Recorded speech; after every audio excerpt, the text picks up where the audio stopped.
La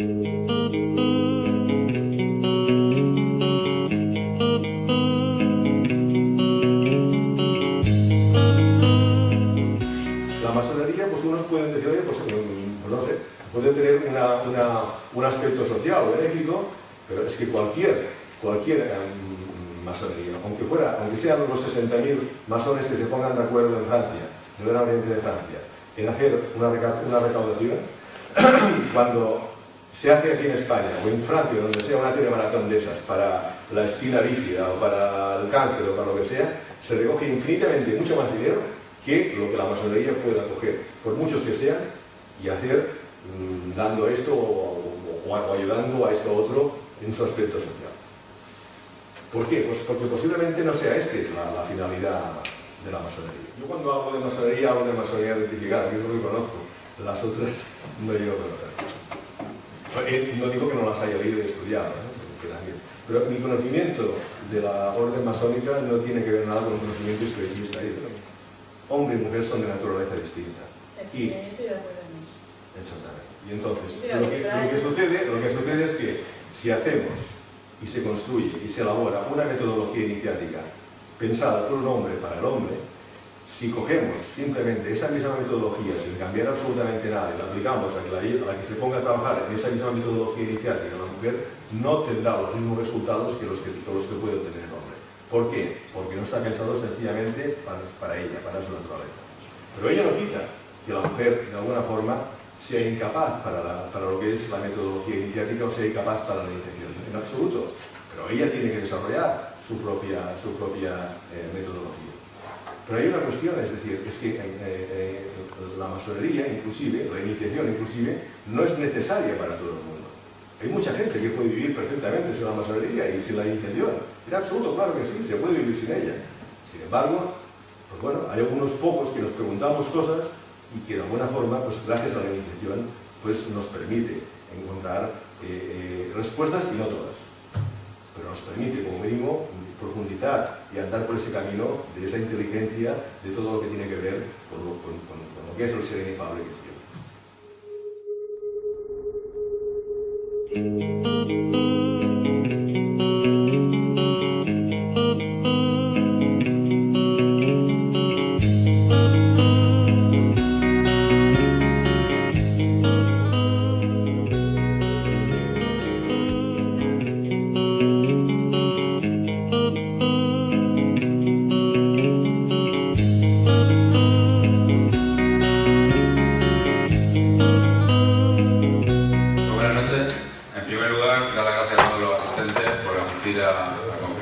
Existe hoy una masonería cristiana y que vamos a poder escuchar y sobre todo algunos vamos pues disfrutar y aprender esta noche aquí en nuestra Casa de Cultura. En especial también agradecer a Alejandro, que está por aquí, la oportunidad que me ha dado pues, de dirigir unas palabras y sobre todo de poder presentar al ponente, a Ramón Martín, que ha tenido la gentileza también de desplazarse ¿cuántos kilómetros? 600 kilómetros de Barcelona aquí. Todavía no tenemos ningún medio más rápido, pero bueno, sobre todo es un honor que esté aquí y que haya desplazado para poder, pues bueno, hablarnos de algo que supongo que los asistentes que están aquí en su mayoría conocerán, pero en mi caso, pues desconocemos, ¿no? Y como dice Alejandro, alguna vez pues llega hasta a desconcertar porque hay muchas diferentes, ¿no?, versiones, ¿no?, cuando hablas con uno con otro que con lo que no. Y más todavía si es masonería cristiana, ¿no? En ese sentido, pues bueno, desde aquí no es la primera vez que hablamos de este tema en San Pedro, se hizo un par de años, otra actividad en el Hotel Talasia, pero siguiendo yo las directrices que me han marcado, te voy a presentar brevemente y que creo que todo el mundo está aquí, sobre todo para escucharte a ti. Dar las gracias otra vez a Alejandro, que es el que me ha dado las pistas para poder hablar un poco de ti. Ramón Martín, quien tengo a mi derecha, es el gran maestro y gran prior del Gran Priorato de Hispania, una obediencia masónica y caballeresca que practica el sistema masónico conocido por régimen escocés rectificado y de los altos grados del rito francés, integrado exclusivamente por miembros cristianos de las diferentes iglesias. Documentándonos sobre el tema y sobre tú como ponente que hoy nos acompaña, pues, entre otras cosas hemos leído una entrevista en la que hablabas de lo poco épica que había resultado su acercamiento a la masonería allá por el año 84, cuando contabas con apenas 31 años. Y con el mismo afirmaba en ese momento que la lo desconocía todo en la orden masónica, pero decidí solicitar mi entrada basándome en algo tan pueril como el razonamiento de que si el dictador Franco lo había perseguido, tanto sería porque tenía algo de interés. Algo de interesante. Algo tendría, ¿no? Supongo que sí. Pues han pasado casi 30 años y desde aquello, Ramón Martí, soy uno de los mayores conocedores del tema y ha presentado la audiencia masónica que hoy representa en diferentes conferencias, donde tengo aquí a modo de reseña Zaragoza, Madrid, Barcelona, Santa Cruz de Tenerife, Oviedo, Gijón, ponente en varios ciclos de conferencias, en jornadas, coautor de libros, protagonista de libros, diferentes artículos, director de la colección biblioteca de masonería, diversos trabajos publicados en el libro de trabajo de la Logia de Estudios e Investigaciones de la Gran Logia de España, Duque de Wharton, pero autor de diversas obras castellanas, traducciones en cursos. La verdad es que ha hecho una recopilación bastante interesante, pero yo, como no quiero cansar a los asistentes, porque creo que venimos todos a escuchar a él, con su permiso me voy a bajar, Ramón, y voy a intentar aprender algo más hoy. Muchas gracias. Muchas gracias. Bueno, puede resultar un tanto sorprendente el título de la conferencia que nos ocupa el día de hoy. La posibilidad de existencia de una masonería cristiana resulta cuando menos inquietante por lo contradictorio que aparentemente pueda parecer. Y es que la idea que mayoritariamente circula en nuestra sociedad es que masonería y cristianismo son antinómicos y contrapuestos. Por lo general, la imagen que se tiene de la masonería corresponde a la masonería librepensadora y contraria a posiciones conservadoras, libertadora de los pueblos, promotora de la Revolución Francesa y de la Declaración de los Derechos del Hombre. En nuestro país en particular, su imagen es la causante de la pérdida de buena parte de nuestras colonias, gracias a masones tales como José Martí en Cuba, Rizal en Filipinas y Simón Bolívar para el resto de países del cono suramericano. Aunque tampoco a los vecinos colonialistas de América del Norte les había ido mucho mejor anteriormente con Lafayette y otros masones. Si a todo esto le añadimos, volviendo a nuestro país, la manía persecutoria del general Franco por la masonería, que la hizo objeto de todos los males que nos asolaban, y según él, la permanente amenaza durante 40 años de todo cuanto venía de afuera, tenemos el retrato para los conservadores de la bestia negra que amenazaba sus valores religiosos y morales de toda la vida, y para los liberales la esperanza de poder sacarse de encima justamente el yugo de todo aquello que tanto agrada a la otra parte. Pero los tiempos del general Franco han pasado, como por otro lado todo lo de este mundo. Y conservadores y liberales se han puesto de acuerdo en algo cosa harto difícil, y ello es en el abandono de una concepción del Estado confesional para pasar a una concepción de Estado laico, con lo cual se sienten unos y otros satisfechos por haber modernizado el país, sacándolo del ostracismo al que a su juicio la confesionalidad del Estado lo había relegado, y a la vez equiparándolo a la mayoría de Estados europeos y del resto del mundo. Los conservadores han tenido que modernizarse, cediendo en el aspecto religioso, haciéndose en cierto sentido más liberales, y los liberales se sienten felices por haber modernizado a los conservadores, acercándolos a sus tesis. En definitiva, podemos todos sentirnos satisfechos, pues con este avance hemos modernizado el país. Somos un Estado laico. Sin embargo, los años pasan. El tiempo transcurre y ni nosotros ni el resto de Estados laicos parece que consigamos nuestro objetivo. Lo que nos enseña la tradición liberal es que el lenguaje del Estado es laico. Los criterios morales y políticos han de ser racionales, accesibles a todo el mundo, explicables a la luz de la razón. Pero el sueño laicista no se ha cumplido. Ni la religión es una cuestión privada, ni la razón ha sido capaz de organizar el mundo. Reyes Mate, filósofo e investigador del Centro Superior de Investigaciones Científicas, en un artículo suyo publicado el 30 de abril del año 2008 en el Periódico de Cataluña, abundaba sobre el tema escribiendo: la lógica liberal condenaba la religión a una cuestión privada, es decir, que el lugar de la religión era la conciencia del individuo o la sacristía. Y esto es lo que no ha pasado. La religión está en la calle, porque es una cuestión pública. Solo hay que pensar en el Islam o en el catolicismo en América Latina o el budismo en el Tíbet. El sueño laicista de la modernidad no se ha cumplido. Ni la religión es una cuestión privada, ni la razón secularizada ha sido capaz de organizar racionalmente el mundo. No se trata de renunciar al Estado laico, ni a la secularización de la política y de la ética. Pero sí que hay que replantearse la relación entre religión y política, partiendo del supuesto que la política democrática necesita aliados morales y que la religión es, lo queramos o no, una cuestión pública. Por eso se habla ahora que estamos en una sociedad postsecular. Vuelvo ahora al enunciado de la conferencia del día de hoy. ¿Existe una masonería cristiana? Pues sí, estimados amigos, la masonería tampoco no ha sido nunca ajena a la religión. Es más, en sus orígenes toda ella era cristiana, y en la actualidad una parte de ella continúa siéndolo, porque por mucho que se haga, por mucho que se intente, jamás se podrá erradicar a Dios del corazón humano, porque forma parte de su naturaleza, se sea consciente de ello o no. Además, en particular, la masonería, o más exactamente la iniciación masónica, como más adelante veremos, constituye un poderoso instrumento que sirve al hombre para recuperar esa chispa divina que todo ser humano lleva en sí mismo al nacer. Mi exposición servirá para que entiendan que masonería y cristianismo no constituyen un contrasentido, antes lo contrario. La base de la masonería es precisamente el cristianismo. Por mucho que la mayoría de masones, impregnados de una corriente liberal, absolutamente ajena a la masonería tradicional, se hayan esforzado y se esfuercen en demostrar lo contrario. No hay que entender tampoco que la masonería tradicional esté atacada de un conservadurismo trasnochado. Ocurre simplemente que la masonería tradicional se escapa y trasciende estos planteamientos simplistas de nuestra sociedad actual que tiende a etiquetarlo todo. La primera cosa que debemos tener clara para entender lo que sigue es que aquí ahora no podemos hablar de masonería como si fuera algo monolítico, sino de varias masonerías. En su origen la masonería sí que fue una, pero a lo largo del tiempo y a la medida que el hombre se ha ido apartando de Dios, ha ido introduciendo nociones que le eran extrañas, provocando su división. Podríamos decir que en la medida que la masonería se ha ido secularizando, esta se ha ido dividiendo hasta llegar a la maraña actual de pequeñas obediencias masónicas, maraña que no ha parado ni parará de crecer y que constituye un problema en nuestro país y en la mayoría de países europeos, no sometidos a las prohibiciones que ha sufrido el nuestro y con la tradición masónica extendida a lo largo de varios siglos. Para mejor explicar la multiplicidad de distintas masonerías, me detendré a exponer ciertos retazos de las distintas tendencias del panorama masónico actual.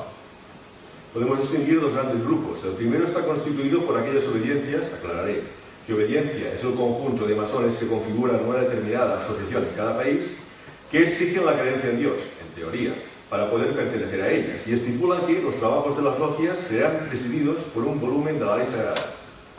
Inicialmente era la Biblia, pero con el tiempo han cedido a que sea el Talmud, el Corán, según se quiera, por separado, o los tres libros juntos, eso mismo. El segundo grupo está formado por la masonería liberal, que no tiene tal exigencia.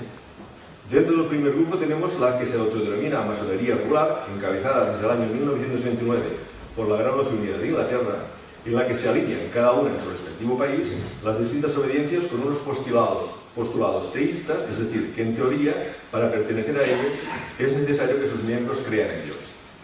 Antaño, ellos suponían que sus miembros debían creer en un Dios revelado, e inicialmente resultaba un tanto hermoso, pues reunía en su seno tanto a cristianos como a judíos y musulmanes en una suerte de ecumenismo que con el tiempo se ha tornado en sincretismo y a la práctica, por un proceso de degeneración, contentándose actualmente con un lugar donde prima lo social y las buenas maneras, habiendo sustituido en la práctica la trascendencia teísta por el ejercicio de la solidaridad social con tintes de beneficencia. Aún así, insisten en representar a nivel mundial una ortodoxia que se reduce en un exclusivismo que hace que solo pueda existir una obediencia regular por país, constituyendo quizá dicha exclusividad el único acicate de un cierto prestigio con aire victoriano, un tanto caduco, cada vez más contestado entre los masones. La masonería autotitulada regular no reconoce ninguna otra obediencia ni ninguna otra masonería que aquella que no esté alineada con ella.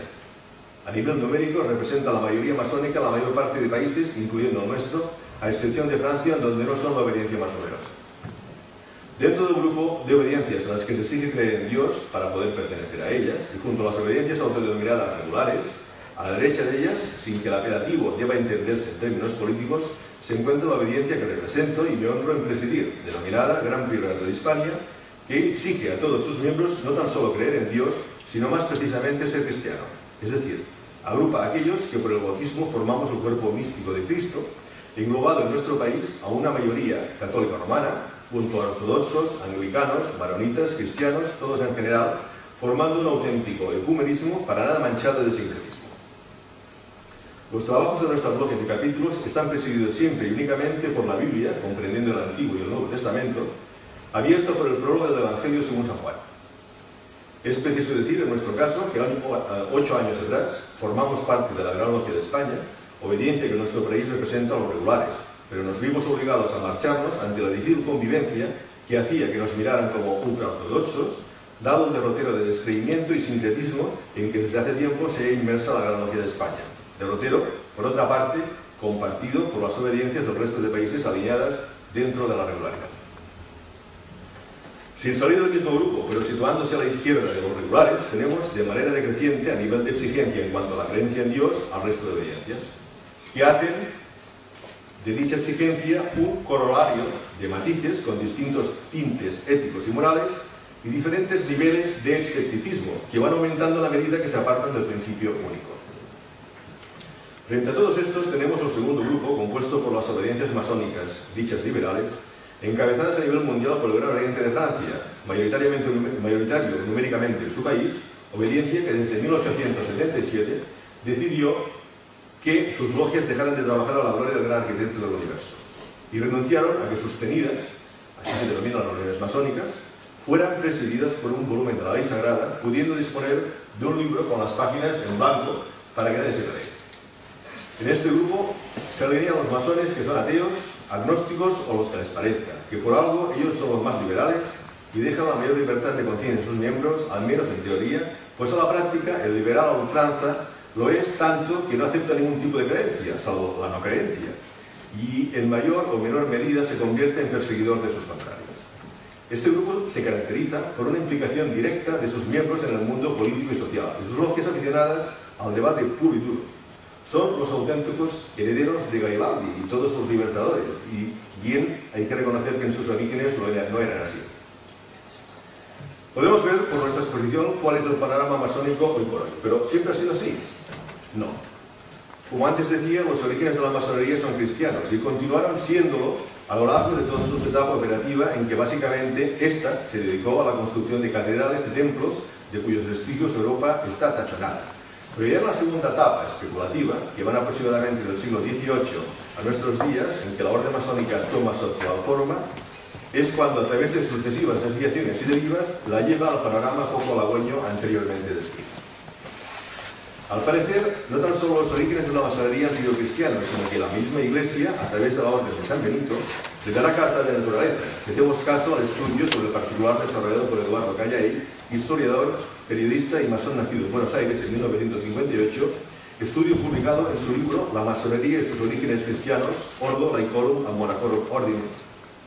En su libro, Callay, a partir del estudio de Balafit Estrabón, uno de los más notables exegetas del medioevo, que lo remitió a las obras de otros dos exegetas, el primero Rábano Mauro, abad de Fulda y arzobispo de Maguncia, y el segundo Beda, llamado el Venerable, famoso historiador del siglo VIII, elevado posteriormente a los altares y venerado como San Beda, ambos prominentes benedictinos.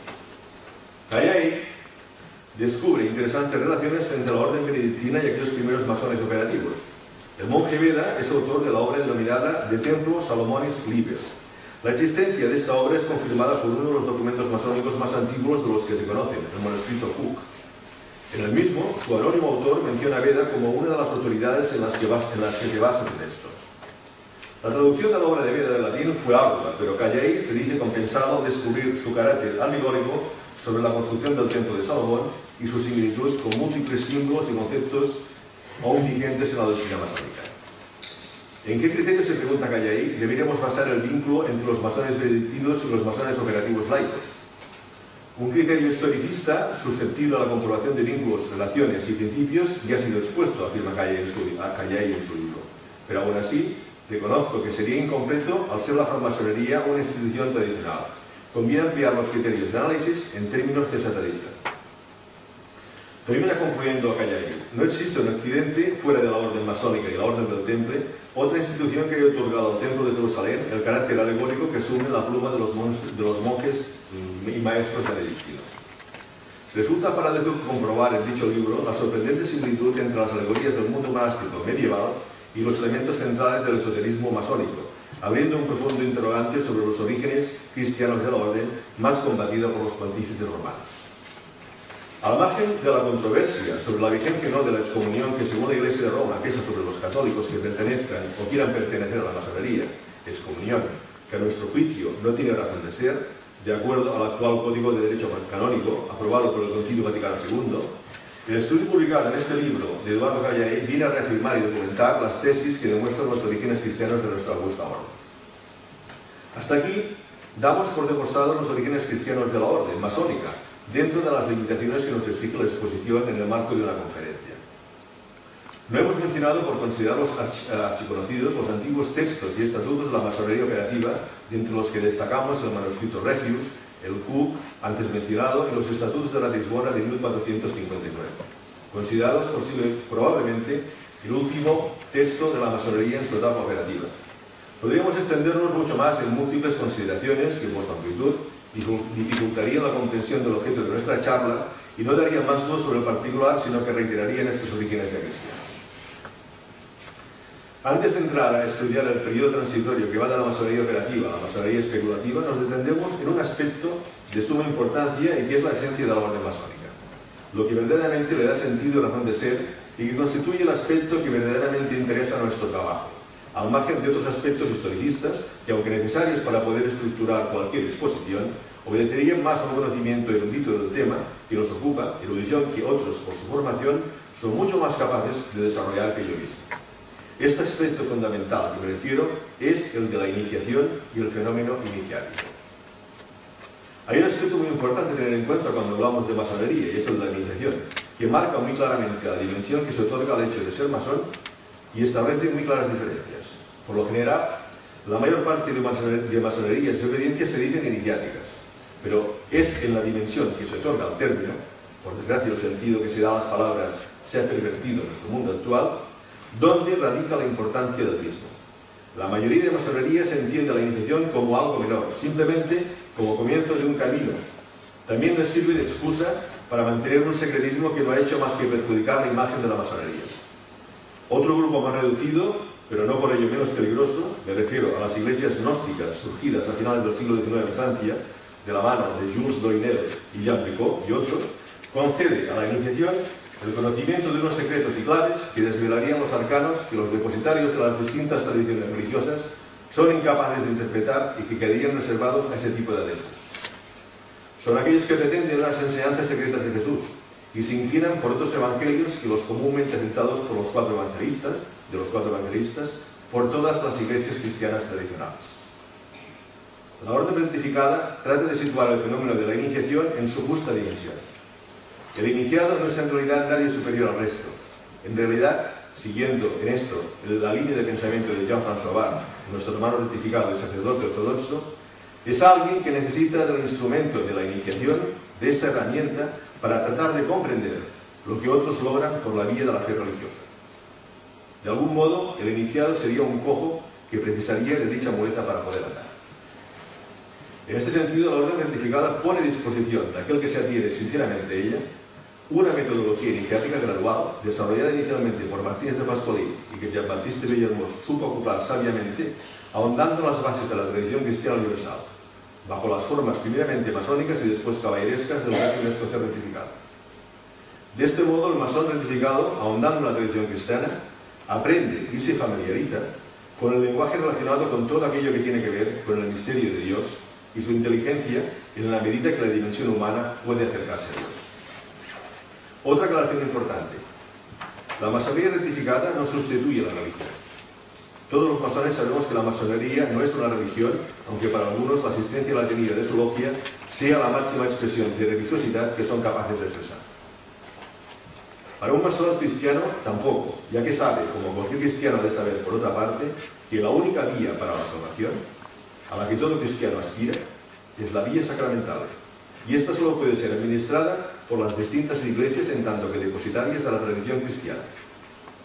Simplemente, el masón rectificado se vale de la metodología iniciática dispensada en nuestros rituales y textos doctrinales para avanzar por un camino por el que otros avanzan apoyándose simplemente en la fe.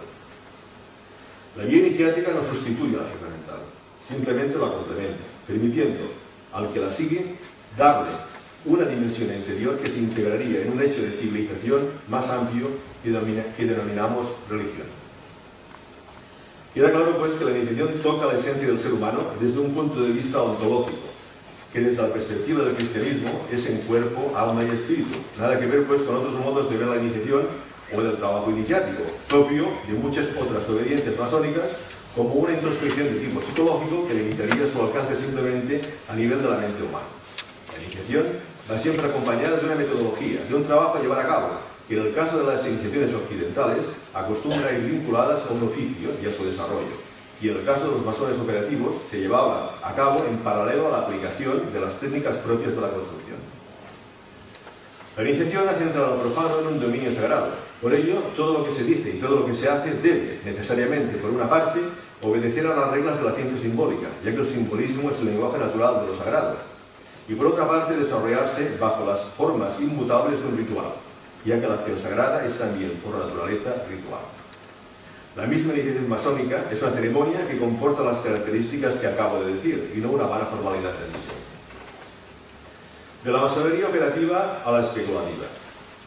Situada la iniciación o el fenómeno iniciático, pasemos ahora a analizar qué sucede en los 200 años de transición entre la masonería operativa y la especulativa. Nos encontramos con el periodo histórico en el que prácticamente ya no se construyen nuevas catedrales y templos, y se empieza a aceptar la entrada en las logias de nuevos miembros que nada tienen que ver con el oficio de construir, aunque en un documento anexo a la Carta de Bolonia de 1248, en una lista de matrícula, se hace constar como miembros a 2 notarios, 2 frailes y 6 miembros de la nobleza, la cual cosa nos viene a demostrar, cuando menos, la existencia en el año 1248 de masones aceptados o no formando parte del oficio propiamente de construir. La época que vamos a analizar es en la que se redactan y aparecen los manuscritos Grand Lodge, el de Edimburgo, el Dumfries número 4, el Kewen, la institución de los francmasones, el Graham, la masonería según las escrituras, el diálogo entre Simón y Felipe y el manuscrito Essex. Lo ajustado del tiempo no nos lo permite leerlos todos, extraeré unos fragmentos de algunos de ellos. Del manuscrito Grand Lodge número 1 del año 1583, la plegaria de apertura. Que la fuerza del Padre del Cielo y la sabiduría del Hijo glorioso por la gracia y la bondad del Espíritu Santo, que son 3 personas de un solo Dios, estén con nosotros en nuestras empresas y nos otorguen así la gracia de gobernarnos aquí abajo en nuestra vida de manera que podamos alcanzar su beatitud y jamás tendrá fin. Amén. Del Dumfries número 4, del año 1710, también la plegaria de inicio. Imploramos al Padre Omnipotente de santidad y a la sabiduría del glorioso Jesús, por la gracia del Espíritu Santo, que son 3 personas en un principio divino, que estén con nosotros desde ahora y que nos otorguen también la gracia de gobernarnos aquí abajo en esta vida mortal, de manera que podamos alcanzar su reino que jamás tendrá fin. Amén. Del manuscrito La institución de los francmasones del año 1725, del punto 14 del Catecismo por preguntas y respuestas. Pregunta: ¿cuántas personas hacen falta para hacer una logia? Respuesta: hace falta Dios y la escuadra más 105 masones justos y perfectos sobre la montaña más alta o el valle más profundo del mundo. Del manuscrito Graham, por terminar, del año 1726, tenemos este intercambio de preguntas y respuestas del Catecismo. Pregunta: ¿qué es una logia perfecta? Respuesta: el centro de un corazón sincero. Pregunta: ¿pero a cuántos masones llamáis así? Respuesta: a cualquier número impar entre 3 y 13. Pregunta: ¿por qué tantos y por qué el número impar? Respuesta: el primer número hace referencia a la Santa Trinidad y el otro a la venida de Cristo con sus 12 apóstoles. Por lo que podemos ver en los anteriores manuscritos, y concretamente en este último, fechado en 1726, es decir, 3 años después de la promulgación de las famosas constituciones del pastor presbiteriano James Anderson, el cristianismo que emana es del todo ortodoxo. ¿Qué sucede, pues, para que se produzca la progresiva descristianización de la orden masónica? El 24, pugna entre masones protestantes y católicos. El 24 de junio de 1717, durante la fiesta de San Juan Bautista, 4 logias de Londres, de nombres pintorescos, porque tomaban el nombre de la taberna donde se reunían, se encontraron en la taberna del Manzano, constituyendo una organización unificada bajo el nombre de Gran Logia, y siendo elegido e instalado Anthony Sayer, un gentleman inglés, como gran maestro, con autoridad sobre todos los hermanos.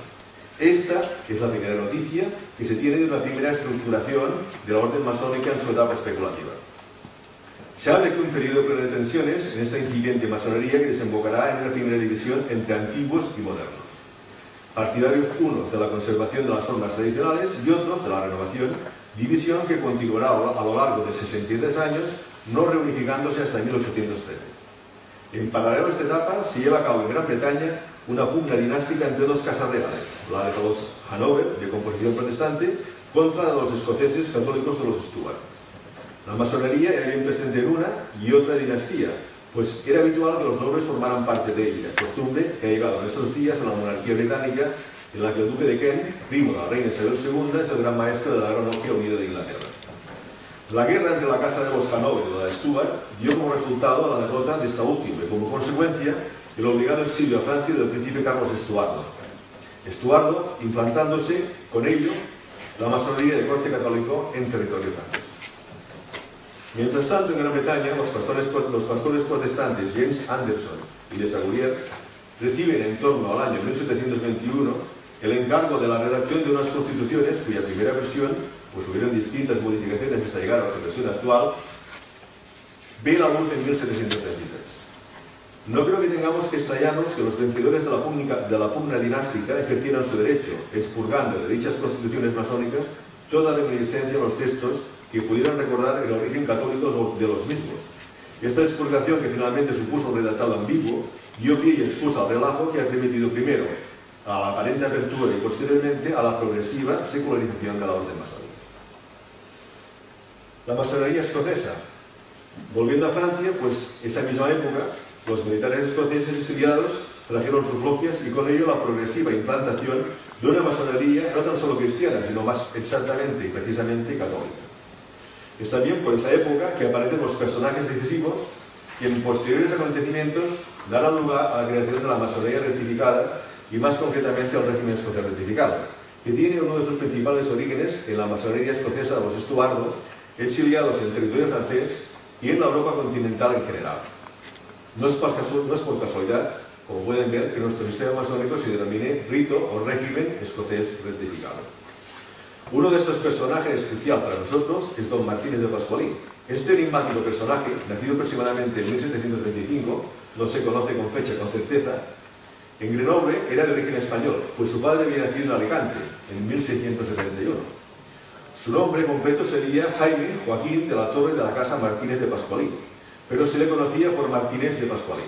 En una carta patente masónica fechada el 20 de mayo de 1738 y transmitida por Carlos Estuardo, rey de Escocia e Irlanda e Inglaterra, gran maestro de toda la orden masónica sobre la faz de la tierra, aparece su padre, bajo el nombre de don Martínez de Pascualín, con el título de escudero, lo que le da a entender que pertenecía a la nobleza. En la misma carta patente se menciona a Martínez de Pascualín, hijo de 29 años de edad. Entre 1754 y 1760 recluta en las logias masónicas del Midi francés miembros para una orden en la que se consideraba gran soberano para la región occidental. Esta orden, de título un tanto ampuloso, se llamaba Orden de los Caballeros Masones Elegidos Cohens del Universo. Martínez consideraba esta orden como la auténtica masonería, viendo la otra como apócrifa.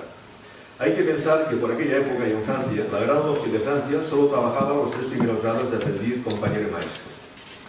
Martínez se nutría de dichos masones para formar su orden y en el momento de su prematura muerte, acaecida a causa de unas fiebres en Puerto Príncipe, Santo Domingo, en 1774, donde había viajado para el cobro de una herencia, su orden, que los Cohen, Cohen en hebreo significa sacerdote, contaba con 12 templos y un centenar de miembros, pero a causa de la desaparición de su gran soberano, fue progresivamente desapareciendo, siendo el último templo en extinguirse en Toulouse en el año 1792. La Orden de los Caballeros Masones Elegidos Cohen del Universo.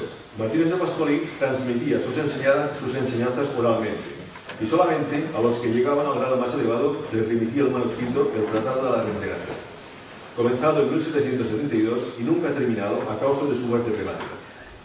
El tratado, que más exactamente se titula Tratado de la Reintegración de los seres creados en sus primeras propiedades, virtudes y poderes espirituales y divinos, es lo único escrito que ha llegado hasta nuestros días.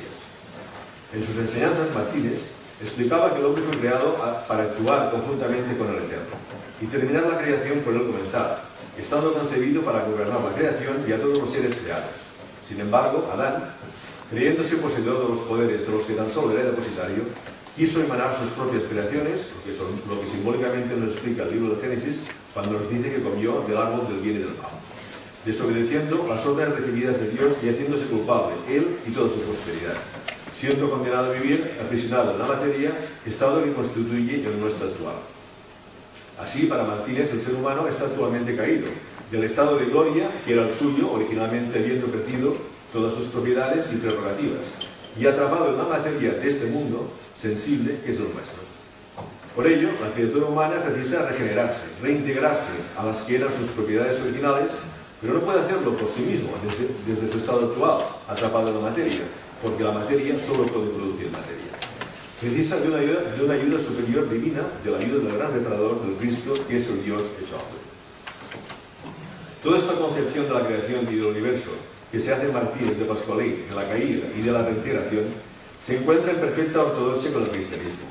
Orígenes, uno de los padres de la Iglesia, discípulo de San Clemente de Alejandría en el siglo II, en su análisis afirma que la creación es la manifestación concreta de un descenso de arriba a abajo, de una caída. Desarrollará en numerosas páginas su visión y no dudará en sostener expresiones que prefiguran curiosamente las tesis martinetistas. Las almas, a causa del excesivo decaimiento de su inteligencia, han sido encerradas en nuestros cuerpos densos y compactos.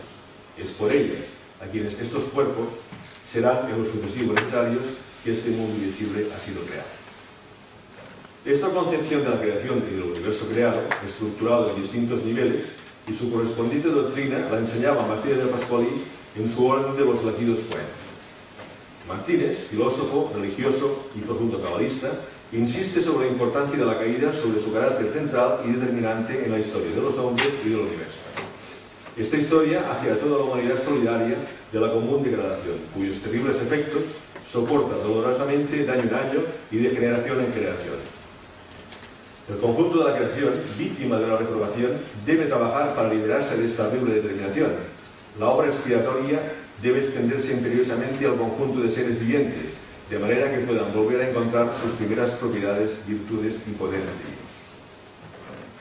La orden estaba dividida en 4 clases, en las que se repartían 10 grados, y aquellos que llegaban a la última clase, el grado de Rocroi, eran llamados a convertirse en sacerdotes, émulos de Cristo en la tierra. A ese nivel se hacía uso de la teurgia y la magia ceremonial, invocando la ayuda de los espíritus benefactores que habían de contribuir a la regeneración del hombre.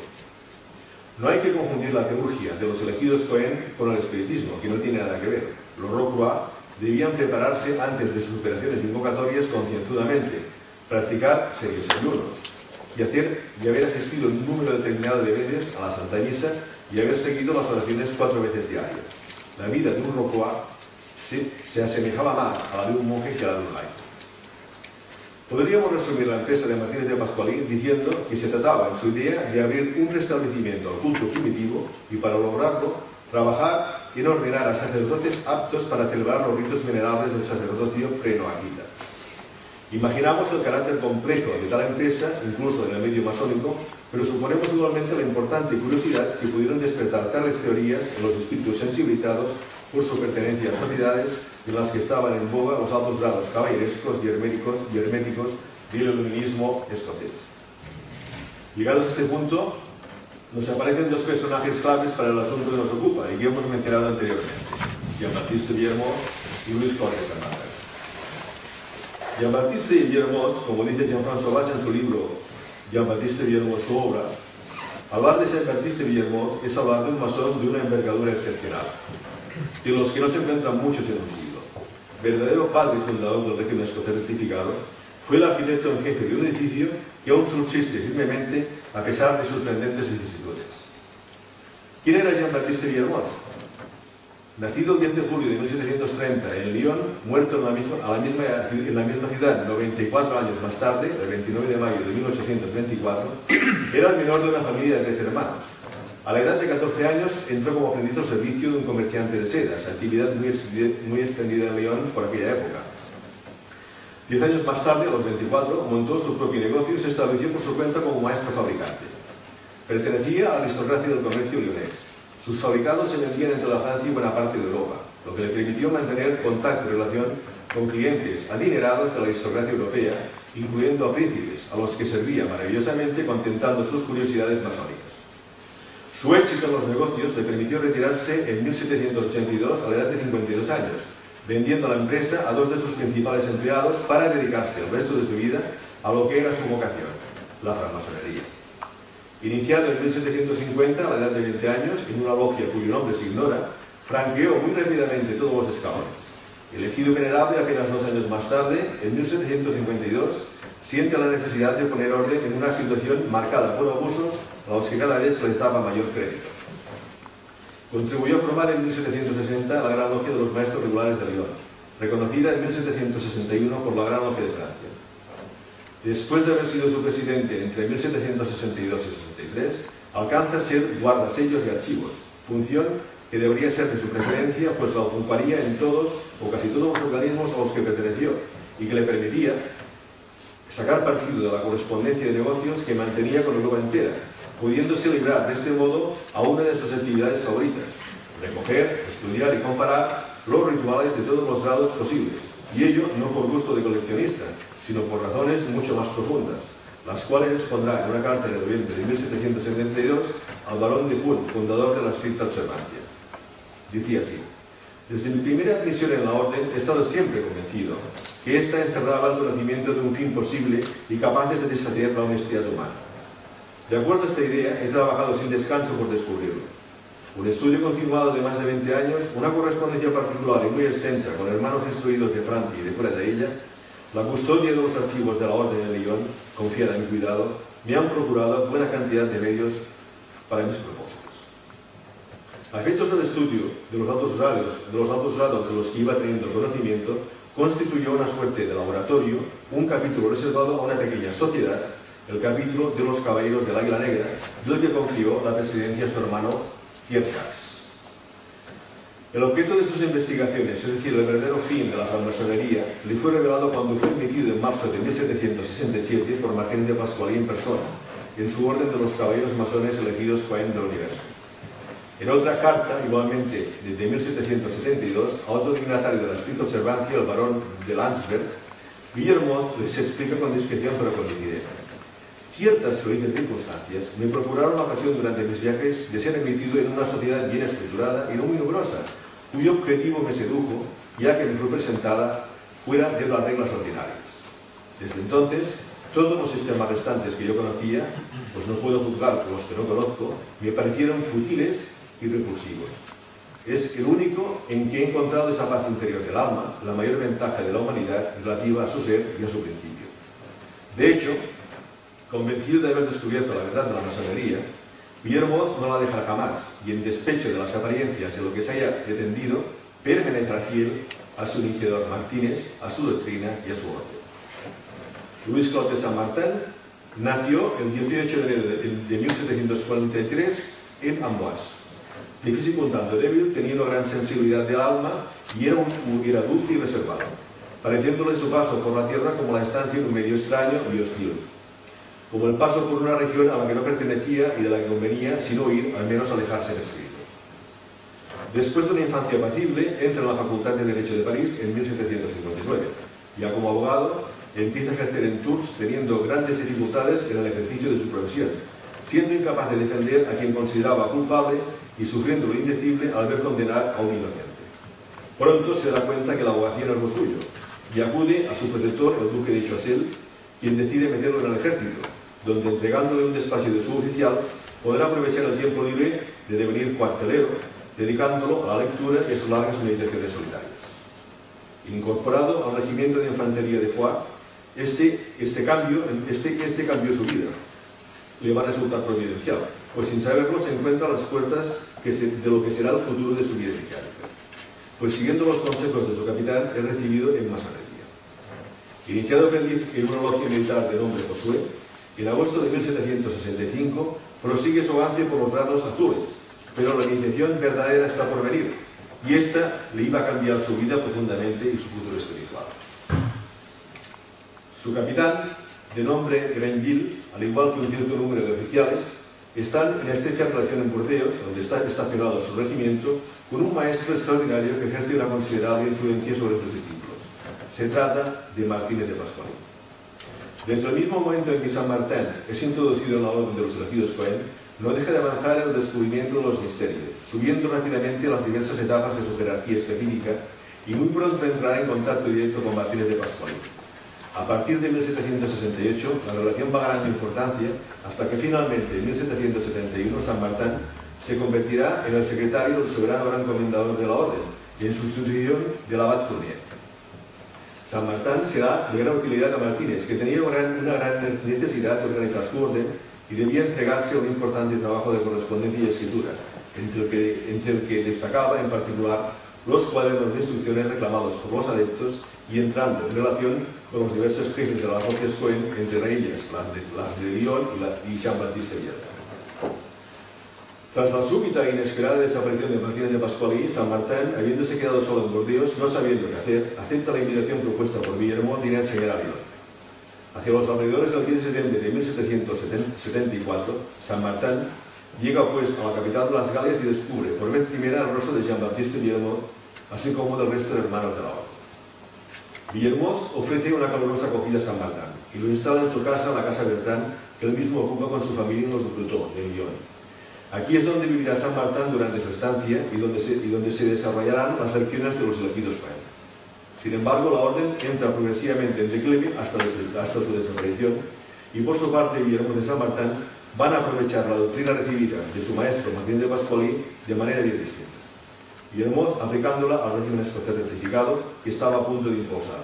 San Martín derivando hacia la vía cardíaca o según lo interno, marcando una vía contemplativa y mística reflejada en numerosas obras y escritos que ya a principios del siglo XX, Papus, el doctor Gerard Encausse, recogerá y aportando toda una serie de elementos de cábala y otros absolutamente ajenos a lo que Luis Clot de San Martín había siempre propugnado, dará lugar a lo que ha llegado a nuestros días a conocerse bajo el nombre de orden martinista.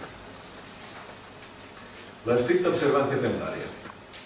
El sistema de altos grados nacido en Alemania, más importante por su influencia en el desarrollo de la masonería europea, fue sin duda alguna la estricta observancia.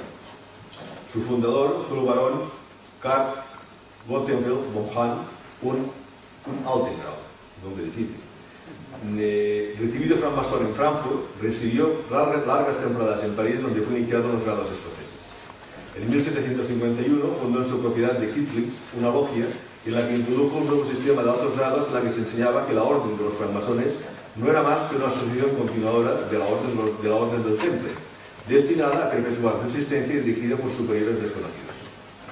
El mismo Jun declaró posteriormente haber sido admitido en París en la Orden del Temple por el Caballero de la Pluma Roja, jefe supremo de los superiores desconocidos, que no era otro que el pretendiente al trono británico, Carlos Eduardo Estuardo. En 1772, con motivo de un convento general llevado en Colo, se repudió solemnemente la dependencia de la orden de cualquier superior desconocido. Jun tuvo que dimitir de sus funciones a favor del duque Ferdinand de Brunswick y Lüneburg. En realidad, la estricta observancia pretendía la reinstauración de manera efectiva y real de la orden del Temple y reclamar al papado y a todos los gobiernos de los distintos países donde el Temple había existido la devolución de los bienes confiscados y entregados la mayoría de ellos a la orden de Malta. Como podrán suponer, una orden con tales pretensiones no era bien vista por parte de ningún gobierno de ningún país europeo. Por otro lado, más tarde el mismo Guillermo, cuando tuvo ocasión de compulsar los rituales de los distintos grados de la estricta observancia, declaró que había encontrado un sistema sin bases y sin pruebas, lo que acabó por disgustarle totalmente. Con todo, Jean-Baptiste Guillermo contacta con este sistema de manera casual a través del barón Bailey, miembro de una logia de Estrasburgo y emisario del barón Jun. Podemos decir hoy, sin temor a equivocarnos, que el germen del régimen escocés rectificado nació como fruto de una mala interpretación epistolar. En carta del 18 de marzo de 1773, el barón Bailey responde a Guillermo, entre otras cosas: puedo asegurarle que no nos andamos con charlatanerías. Tenemos como objetivo restablecer la orden en la medida que nuestras posibilidades y los tiempos que corren lo permitan a su primer estado. Restablecer la orden a su primer estado. En mente de los tiempos de la estricta observancia estaba restablecer la orden del Temple, pero Guillermo entendió esta formulación en un sentido totalmente diferente. Creyó entender que de lo que se trataba era de restablecer la orden masónica a su estado primitivo, que era el suyo antes de que degenerara, tal y como se había producido en Francia y en todas partes donde había podido investigar. El malentendido estaba clarísimo. Para el barón Jun y los suyos, la masonería vela la orden del Temple. Para Guillermo y su grupo, la masonería es más antigua y más esencial que la orden del Temple, y no ha ido más que pasar durante algún tiempo a través de esta última. A pesar de ello, la adhesión de los hermanos del grupo de Guillermo al proyecto de la estricta observancia se lleva a cabo en 1773 para los de Estrasburgo y en 1774 para los de León y Burdeos.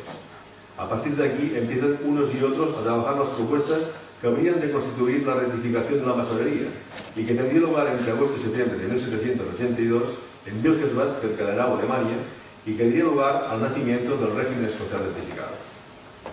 El convento de Wilhelmsbad, dicho convento, fue presidido por el duque Ferdinand de Brunswick y Lüneburg, que hasta entonces ostentaba la gran maestría de la estricta observancia. Fueron convocados al convento representantes de todas las tendencias masónicas existentes en Alemania y Francia, incluyendo a un grupo denominado de los Iluminados de Baviera. Por su parte, Guillermo presentará su propuesta apoyándose en dos elementos de valor: una forma noble, bella e incluso suntuosa, prestigiosa y atrayente, la estricta observancia, y una doctrina de la que tiene la certeza que es verdadera. Pues bien, estos dos elementos los va a ajustar y reunir en uno solo, y es en esto precisamente lo que constituye su gran obra. Va a extraer del sistema de Martín de Pascualí la orden de los elegidos Cohen, sin por otra parte tocar nada de esta, el tesoro que ella encierra, su doctrina, e infundirla e incorporarla a esa otra forma inerte pero bella, a ese cuerpo sin espíritu que es la estricta observancia, después de haber despojado previamente a esta última de su embarazoso enclaustramiento templario.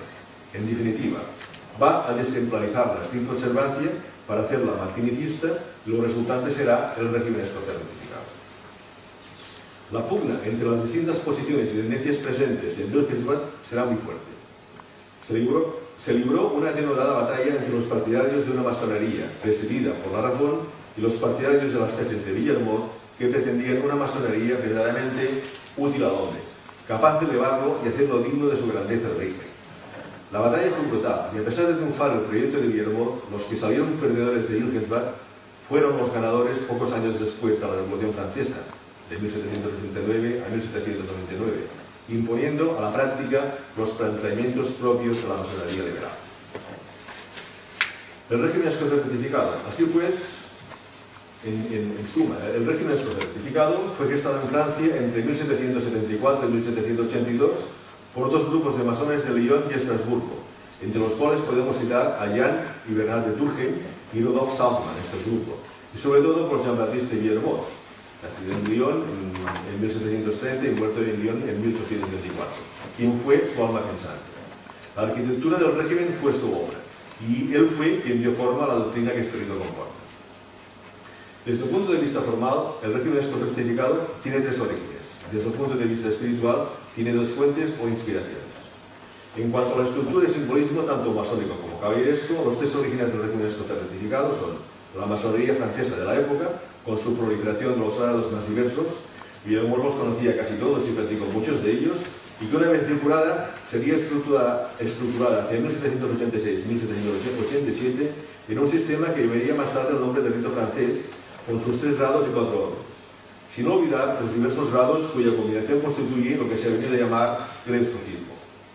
El bien entendido que la noción rectificada de escocismo no tiene que ver en nada con el concepto que, por ejemplo, se tiene actualmente en la masonería española. En este aspecto, y entendiéndolo como aquí se entiende, es preciso subrayar que el régimen escocés rectificado tiene de escocés solo el nombre, aunque sin embargo guarda en sí mismo todos los elementos de la tradición escocesa. El sistema propio de Martín de Pascualí, personaje enigmático aunque inspirado, al que tanto Guillermo como Luis Cot de San Martín reconocieron siempre a su maestro, denominado la Orden de los Caballeros Masones Elegidos Comunes del Universo, la estricta observancia, también dicha masonería rectificada o reformada de Dresde, sistema alemán en que el aspecto caballeresco primaba absolutamente sobre el aspecto masónico y que pretendía ser no ya la heredera, sino que iba mucho más allá y pretendía reinstaurar la antigua Orden del Temple abolida en 1312. Las dos fuentes espirituales del régimen escocés rectificado son la doctrina esotérica de Martínez de Pascualí, cuyo contenido esencial versa sobre el origen primero, la condición actual y el destino último del hombre y del universo, y la tradición cristiana indivisible nutrida por las enseñanzas de los padres de la Iglesia. Conclusión. El régimen escocés rectificado tiene por finalidad el mantener y fructificar no solamente en la orden interior, sino también en las logias masónicas, los principios sobre los que se sustenta, que son la fidelidad a la religión cristiana, fundamentada en la fe en la Santísima Trinidad, la adhesión a los principios y tradiciones, tanto masónicas como caballerescas del régimen, que se traducen en profundizar en la fe cristiana y en el estudio de la doctrina esotérica y cristiana enseñada en la orden. El perfeccionamiento de uno mismo por la práctica de las virtudes cristianas, con el fin de vencer las pasiones, corregir los defectos y progresar por la vía de la realización espiritual. La dedicación a la patria y el servicio a los demás. La práctica constante de una beneficencia activa y esclarecida hacia todos los hombres, sea cual sea su raza, su nacionalidad, situación, religión y sus opiniones políticas o filosóficas. En definitiva, como ha sido dicho, la redención espiritual que el régimen certificado propone como objetivo a sus miembros, proporcionando los medios para conseguirlo, es la de volver a ser hombres verdaderos, templos de Dios, uno en 3 personas. Creo haber dejado bastante claro los orígenes cristianos de la masonería y la permanencia en el tiempo de una masonería cristiana que aquí les he presentado, pero que no es la única existente, porque todos los sistemas masónicos han sido en su origen cristianos. Otra cosa es en lo que se ha envuelto desde entonces hasta hoy. En el Gran Priorato de Hispania hemos empezado a practicar también el rito francés, rito practicado mayoritariamente por el Gran Oriente de Francia, aunque en nuestro caso, y por el momento empezaremos trabajando la cuarta orden, la de Caballero Príncipe Rosacruz. Pues bien, para terminar, daré un fragmento del Catecismo por preguntas y respuestas del ritual del Príncipe Rosacruz. Pregunta: ¿quién fue el primer escocés? Respuesta: San Juan Bautista. ¿Quién fue el primer Rosacruz? El Salvador Jesucristo. ¿Quiénes fueron el segundo y el tercero? El primer y el segundo vigilante de nuestro Señor Jesucristo. ¿Cómo se llaman? San Pedro y San Pablo. ¿Cuál es el nombre del Rosacruz sustituto que gobierna todas las logias de este grado? Nuestro Santo Padre el Papa, masón o no, es el jefe del capítulo y debe salir su santidad. Es todo.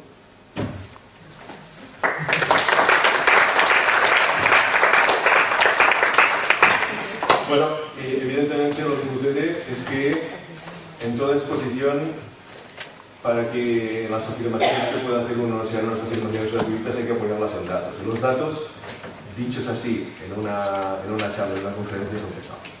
Son pesados de sentir porque hay fechas, hay efemérides, y todo esto nos resulta quizá pesado. Pero ahora, si les parece, o si os parece, pues podemos hablar pues, de masonería, y estoy aquí dispuesto a responder a todas las cuestiones que de alguna forma pues, me queráis formular. Quiero decir que no me he inventado nada, es decir, lo que aquí he expuesto, inclusive el catecismo este que tenemos aquí, pues podrá causar toda la sorpresa que cause, y resultará inclusive lo fastidioso que resulte, pero forman parte de los rituales, los originales, y después los hayamos quedado cepillado por aquí, le hayamos quitado aquello o le hayamos quitado lo de más allá, no por ello eran así. Entonces decimos, bueno, entonces los masones cristianos, por ello somos unos bichos raros, por ello de alguna forma yo me he tenido que oír en distintas a veces nosotros los masones cristianos somos por una parte, por parte de la Iglesia, tratados pues, como masones como los demás, porque ahí sí se nos pone dentro del mismo saco. Y por el resto de masones, pues tratados como si no fuéramos masones cristianos, pero ¿cómo va a ser esto? Esto no puede ser. Los masones no pueden ser cristianos. Con lo cual, estamos un poco en una tierra de nadie, y no somos ni bien vistos ni por los propios masones, ni por evidentemente por los que de alguna forma en principio nos tendrían que reconocer como uno de los suyos, que es decir, por parte de la Iglesia, pero no es así. Quiero precisar que no estamos precisando ninguna iglesia, es decir, la masonería rectificada está abierta a cualquier confesión cristiana, es decir, estamos abiertos a la Iglesia Católica, estamos abiertos a los católicos, a los ortodoxos, a los anglicanos, a los menonitas. Lo que no estamos abiertos, evidentemente, son pues, a cosas raras. Es decir, de alguna forma, las mismas iglesias pues, reconocen que los testigos de Jehová pues, serían cristianos, pero resulta que no lo son. Ahí hay grandes confusiones donde el hecho de ser cristiano o creerse cristiano, ahí la cosa se puede complicar. Bueno, no hablo más, y después si alguien quiere hacer alguna pregunta, me vais a tener que ir con un traguito de agua para hablar del gaznate y estoy aquí dispuesto a contestar lo que queráis. Preguntar.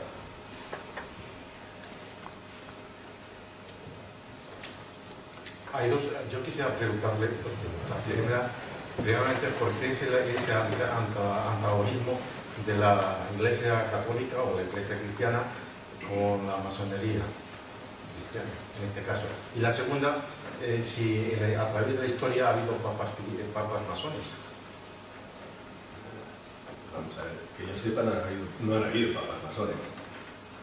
El antagonismo, ahí, hemos de partir un poco de la base de que las primeras condenas de la Iglesia católica, que ha sido la que explícitamente de alguna forma ha condenado a la masonería, se producen en un contexto concretamente cuando la Italia que hoy conocemos no era la Italia que hoy conocemos, sino que se estaba fraguando la Italia, y a los masones se les veía también como de alguna forma libertadores que buscaban de alguna manera el romper ciertos esquemas y estatus, y los estados vaticanos en un momento determinado eran unos estados, es decir, eran un territorio, y el Papa posiblemente veía a la masonería como una auténtica amenaza para algo que constituía y que eran los estados vaticanos. En primer lugar, hay que entender esto en ese contexto cuando se empiezan a producir las primeras condenas de la masonería por parte de la Iglesia. Hasta entonces había convivido de alguna forma la masonería sin ningún problema. Luego, claro, luego los mismos masones ya nos hemos ocupado nosotros mismos de tirarnos piedras sobre nuestro propio tejado y de alguna forma pues hacernos acreedores de ser tachados de demonios. Pero claro, es que yo lo comprendo. Es decir, se ha hecho en algunos casos todo lo que se ha podido para que de alguna forma se haya producido de alguna forma ese desdén, se haya producido ese ser señalados con el dedo. Esto es así. Es triste, pero es así. Papas masones no he conocido, o al menos no me consta de que hayan existido. Han habido vamos a ver, el Atenágoras, que fue durante bastantes años el presidente de la Iglesia Ortodoxa, presidente, y lo fue masón durante bastante tiempo, y ha habido muchos otros también que han vivido y han tenido la doble condición eclesial y a la vez han sido también masones. Más.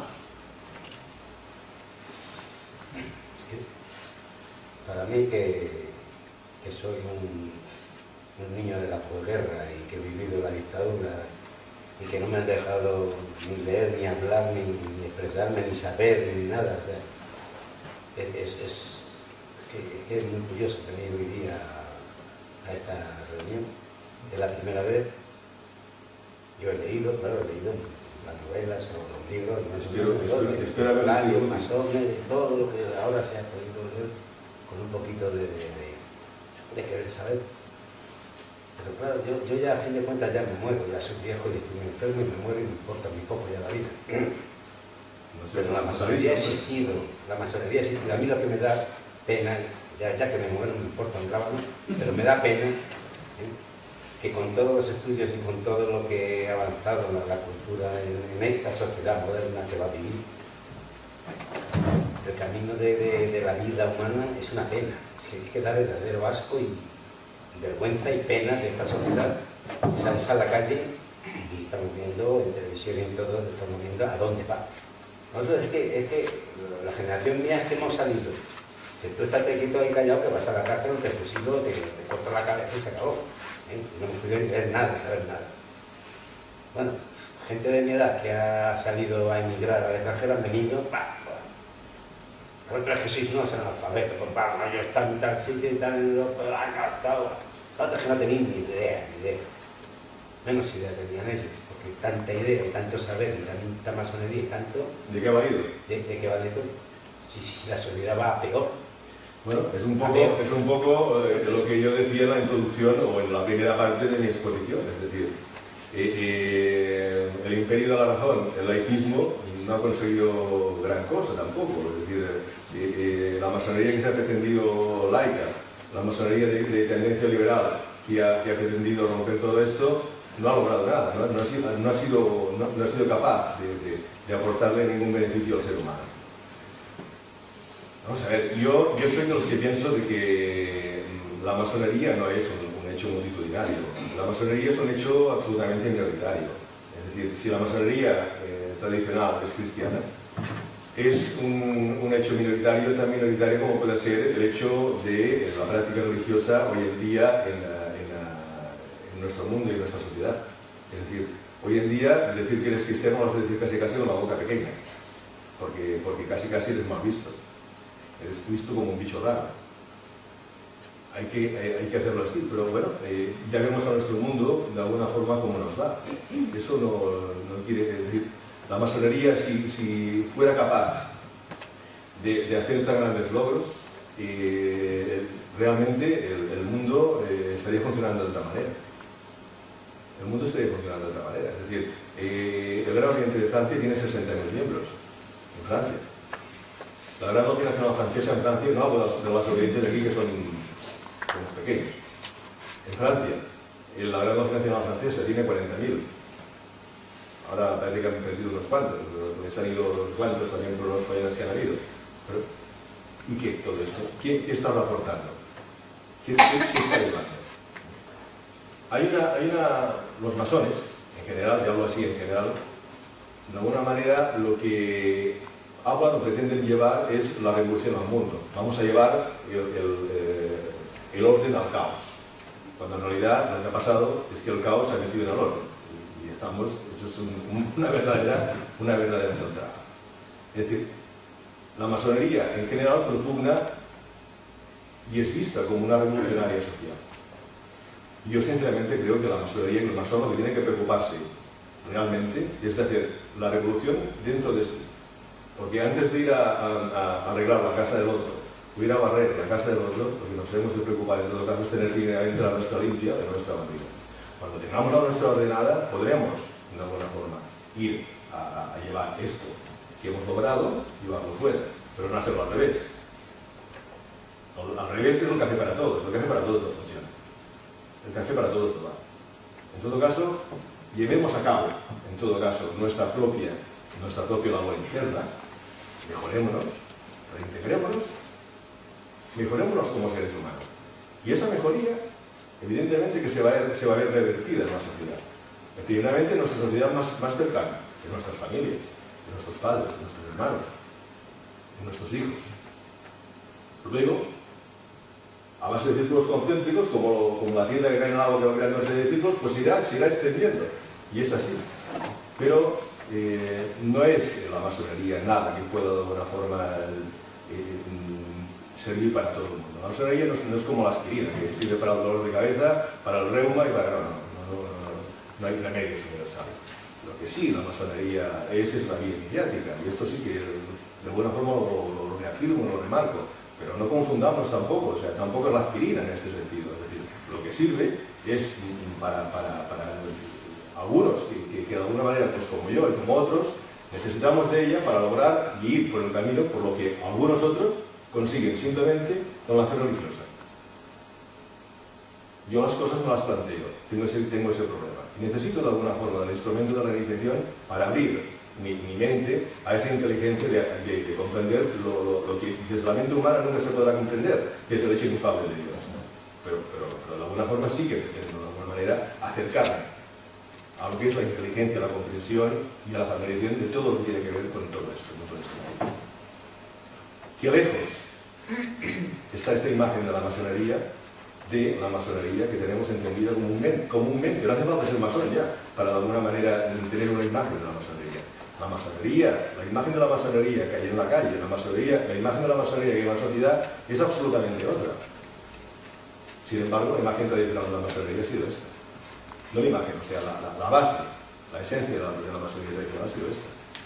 Yo no sé si fue en Oviedo o en Gijón, en una charla de la que estuve ahí, y un placer, digo, vamos a ver, es que a mí me gustaría ver a los responsables de las distintas obediencias masónicas existentes en España o en el mundo, me da lo mismo, a sentarlos en una mesa redonda y decir, vamos a ver, para ti, ¿cuál es la esencia de la masonería? ¿Cuál es el objetivo de la masonería? A ver qué responde, a ver qué dice. Porque lo que pasa con la masonería muchas veces es que nosotros queremos que la masonería sea un poco nuestra medida. Los masones, en teoría, los que pueden haber de masones aquí lo sabrán, somos buscadores de la verdad, pero ¿de qué verdad? La verdad que queremos que sea nuestra medida. Desde un punto de vista cristiano, lo que es verdad absoluta es Dios. ¿Y qué queremos? ¿Que Dios se ponga a nuestro servicio o nosotros ponernos al servicio de la verdad?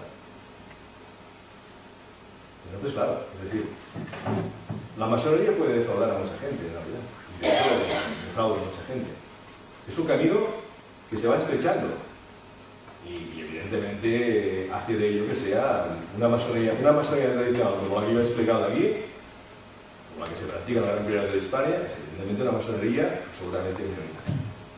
No tiene que ser por fuerza, porque bueno, es decir, nos encontramos en un mundo en el cual, cuando nuestros gobernantes se reúnen para definir lo que es Europa, son incapaces de reconocer que los orígenes de lo que conocemos como Europa como tal son unos orígenes judío-cristianos. Esto se ha obviado, no existe, no aparece. Bueno, es decir, es un poco como si la civilización occidental tuviéramos vergüenza de nuestra propia civilización, de lo que somos. Todos los valores que la civilización occidental ha creado y ha levantado, parece ahora como si nos hicieran vergüenza. Parece como si cualquier otra cosa fuera mejor. El ser humano continúa teniendo esa necesidad de búsqueda que lo lleva a buscar lo que haga falta. Se hace budista, se hace hinduista, se hace sufista, se hace todos los istas que se convengan cuando buscando fuera, lejos de aquí, lo que es incapaz de encontrar aquí. Y aquí lo que tenemos entre nosotros es la tradición judío-cristiana. Y está aquí. La podemos encontrar. Pero bueno, nos parece caduca, nos parece de moda, nos parece... Y bueno, pues nos hacemos budistas, nos hacemos hinduistas, nos hacemos istas de todos los istas. ¿Tú quieres preguntar algo? Sí, que cuál es la presencia en España de esta organización, también cómo se plantean esa lucha contra esa mala imagen y también el ser como son. En realidad no nos planteamos ninguna defensa ni ninguna lucha, en realidad. Vamos a ver, lo que yo pienso que cada uno tiene que estar muy consciente y muy tranquilo de lo que es y ser fiel a esos principios. Y ya está, no se trata de plantear luchas ni plantear controversias, no hay luchas ni controversias. En realidad, quien quiera buscar, pues quien busque encontrará. Quien busque encontrará. Y quien no le interesa, evidentemente, pues lo dejará pasar. Nosotros no nos planteamos esto como ninguna lucha y tal. Lo que sí es cierto es que sí que hay una cierta voluntad, de alguna forma, de poner las cosas en su lugar. Tratar de poner las cosas en su lugar. Como mismo explicarlas.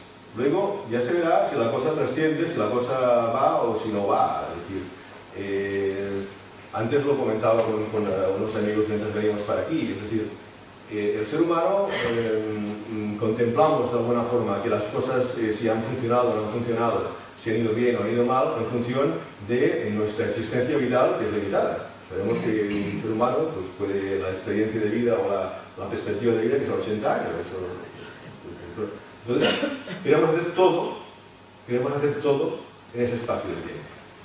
Porque como somos finitos y entonces queremos hacerlo todo en un espacio lo más corto posible. Pero esto es una barbaridad. Es decir, hay cosas que pueden durar mucho tiempo. Es decir, no hemos de contemplar. Lo que hay que hacer es el día a día, lo que realmente uno tiene que hacer y se ha comprometido a hacer. Esto es lo que simplemente hay que hacer. Más que plantearse luchas y plantearse controversias. No. ¿Para qué? Es tiempo perdido. Yo llevo en esto unos cuantos años. Dirigí en febrero del año 84. Estamos en el 2011, ¿no? He visto muchas cosas. Y bueno, y si Dios me da los años de vida que veré, pues mira, pues veré más. Y seguro que veré. ¿Vive de ello? ¿Perdón? ¿Vive de ello? No, señora, no. Ah. Pobre de mí. ¿Por qué? ¿Por qué? Mire, os voy a decir una cosa. A mí el profesionalismo funcionalismo no lo veo bien, ¿eh? Yo creo más en el amadorismo, es decir, aquello que se hace por amor, por servicio. Yo, para estar aquí hoy, pues he dejado mis ocupaciones y tengo el teléfono con el iPhone y el ordenador, y al igual que está ahí ardiendo, y mañana, cuando regrese a Barcelona, me tiraré trabajando el fin de semana para hacer un trabajo que tendría que haber hecho hoy. Yo soy comercial y que no he hecho, con lo cual, pues bueno, lo haré. Y mi mujer se quejará diciéndome que pierdo mucho tiempo y que tendría que dedicarme más a ganar dinero. Pero yo soy como soy, creo que de alguna forma la beneficencia también es una vocación de servicio, es un darse a los demás, y si alguien de alguna forma da la oportunidad o tiene interés de quererme escuchar, pues yo voy donde sea. He ido a distintos puntos de España donde allí me han dicho que fuera. He estado en Santa Cruz de Tenerife, en Las Palmas, en Oviedo, en Gijón, en Madrid, aquí ahora, en Barcelona, varios... Así la mujer se tiene que casar. Así tengo la mujer que está protestando. Perdón, un momento. Yo quería preguntarle si ustedes son de raíces judeo-cristianas, ¿cómo se han podido propagar por el mundo árabe? Nosotros no nos hemos podido propagar por el mundo árabe. Es decir, solamente la masonería, que de alguna forma se ha rebajado y de alguna forma ha olvidado sus raíces judeo-cristianas, pues ha podido hacerlo ahí. Cuando se ha empezado a banalizar la masonería, entonces se ha podido llevar evidentemente a países islámicos y conseguir que, bueno, Nasser era masón y era árabe. O sea, entonces sí que se puede hacer, pero claro, yo cuando hablo de masonería identificada, que es lo que conozco. Las otras no llego a conocer. No digo que no las haya leído y estudiado, pero mi conocimiento de la orden masónica no tiene que ver nada con un conocimiento historicista. Este no me interesa. Si la masonería fuera solamente un conjunto de datos históricos, pues esto lo dejo para la erudición. Yo no soy un intelectual.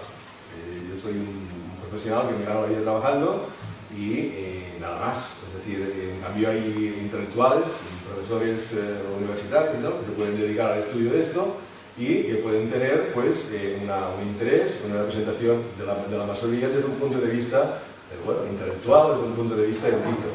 No es ese el aspecto que me interesa. Si la masonería no sirviera, no estaría aquí, puede usted estar seguro. Sí. ¿Qué tendencia tiene la masonería norteamericana? La masonería norteamericana es un club de amigos. Es un club de amigos. Es un club de amigos. No lo entiendo. Que me explique. Sí, no es que no lo entiendo. Pues que evidentemente todo lo que son los conceptos tradicionales a los cuales yo he estado aquí desgañitando, explicándolos tal y cual, pues evidentemente no se tienen en consideración aquí. Esta es la... Para ser un club de amigos es un club de muchos millones. Sí. Pero que, bueno, en cualquier caso, por muchos millones que sean, sí, esto me parece perfecto. Pero algo debe tener. La masonería, aun siendo un club, o siendo un grupo de todos esos millones que podemos decir, yo me acuerdo de 20 millones. Sí, claro que sí. Yo me acuerdo que cuando la Gran Logia de España se creó en el año 83, yo me inicié en la Gran Logia de España en el año 84. Y me acuerdo que Luis Salat, el primer gran maestro de la Gran Logia de España, decía, hombre, es que vamos a ver con los norteamericanos, los masones que hay, solamente que dieran $1 ellos, pues bueno, vean, la Gran Logia de España, que estaba pasando unas privaciones económicas enormes, pues hubiéramos salido de esas privaciones de una manera rápida. Pero, es decir, vamos a ver, la masonería, pues unos pueden decir, oye, pues no sé, puede tener un aspecto social o benéfico, pero es que cualquier masonería, aunque sean los 60.000 masones que se pongan de acuerdo en Francia, en el Gran Oriente de Francia, en hacer una recaudación, cuando se hace aquí en España o en Francia, donde sea una telemaratón de esas para la espina bífida o para el cáncer o para lo que sea, se recoge infinitamente mucho más dinero que lo que la masonería pueda coger, por muchos que sean, y hacer dando esto o ayudando a esto otro en su aspecto social. ¿Por qué? Pues porque posiblemente no sea la finalidad de la masonería. Esto es lo que me gustaría debatir con mis queridos colegas y pares en la orden masónica. ¿No puede usted discutirlo? No puede. Hombre, sí, yo lo he propuesto en alguna ocasión y pues aún estoy esperando respuesta. Ajá. Estamos ahora, bueno, ya veremos, a ver cómo va. Es decir, hay diversas iniciativas, pero normalmente pues a nadie le gusta sentarse. Es más interesante para mantener esta especie de encanto del misterio y del secretismo que plantear realmente las cosas tan por son. Sí. Sí, el Gran Priorato de Hispania también está excomulgado por la Iglesia Católica o tiene alguna bula especial, cosa de algo. Estamos metidos en el mismo saco y en teoría, pues digamos que si yo manifiestamente digo que fuera masón, pues me puedo encontrar con el cura de mi parroquia de turno que no me quiera dar la comunión, claro. No lo voy gritando. Y esa convivencia, puesto que está integrada en una de las ramas del cristianismo de la Iglesia Católica, ¿cómo lo lleváis? ¿Cómo podéis compartir? ¿Ahí cómo podéis? No hay nada, no hay nexo, no hay comunicación. No, vamos a ver, comunicación y contactos los hay. Es decir, yo estoy en contacto y estamos hablando, yo estoy en contacto concretamente con el Arzobispado de Barcelona y estamos tratando, y es una iniciativa que ha salido a partir del Arzobispado de Barcelona, de convocar a los distintos grandes maestros de las distintas obediencias para hablar de masonería y cristianismo. Yo le digo, mira, Monseñor, si hacéis eso, evidentemente yo voy a estar. Ahora veremos a ver cuántos vienen. Los demás aún se convoquéis. Yo os facilitaré lo que sea para que podáis convocar a todo el mundo. ¿Cuántos vendrán? Lo veremos. Yo voy a ir. A nivel más arriba de Vaticano. A nivel de Vaticano, más arriba, más... Bueno, es una forma de empezar. Si empezamos por un arzobispado, pues ya está bien. Y a partir de aquí... nosotros, el Gran Priorato de España se dirigió en su momento a la Conferencia Episcopal Española y nos dijeron de que, bueno, había habido una nota aclaratoria de la Congregación de la Doctrina de la Fe, claro, y que decía que no, que la cosa continuaba igual y tal.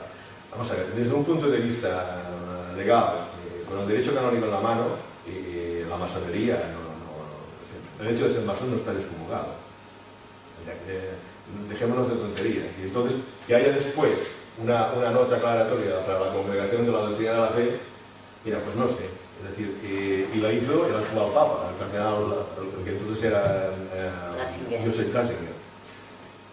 Pero yo también, él estaba de alguna forma, él era el responsable para la Congregación de la Doctrina de la Fe, pero hacía lo que evidentemente el Papa le mandara. Y el Papa, Wojtyla, pues posiblemente, por un lado, pues se preocupó de aprobar ese derecho canónico y firmarlo. Y sin embargo, tú aclara que cuidado que no se piensen que aquí la cosa no está del todo arreglada, no está del todo canónica, ¿no? Bueno, es posible. Y yo lo que sí estoy seguro es de que tengo al actual Papa, el cardenal Ratzinger, al actual Papa Benedicto XVI, por un hombre inteligente, y estoy seguro que si se hablara, inteligentísimo, señora, inteligentísimo. Si se hablara con él, posiblemente de tú a tú, usando el tema, posiblemente encontraríamos muchos puntos de coincidencia. Muchísimos. Porque en realidad, lo que hace la orden rectificada, lo que hace la masonería rectificada, de alguna manera, es recuperar, en todo caso, hombres que estaban un tanto apartados y devolverlos otra vez de alguna forma a lo que es la fe cristiana. Esto es lo que sucede.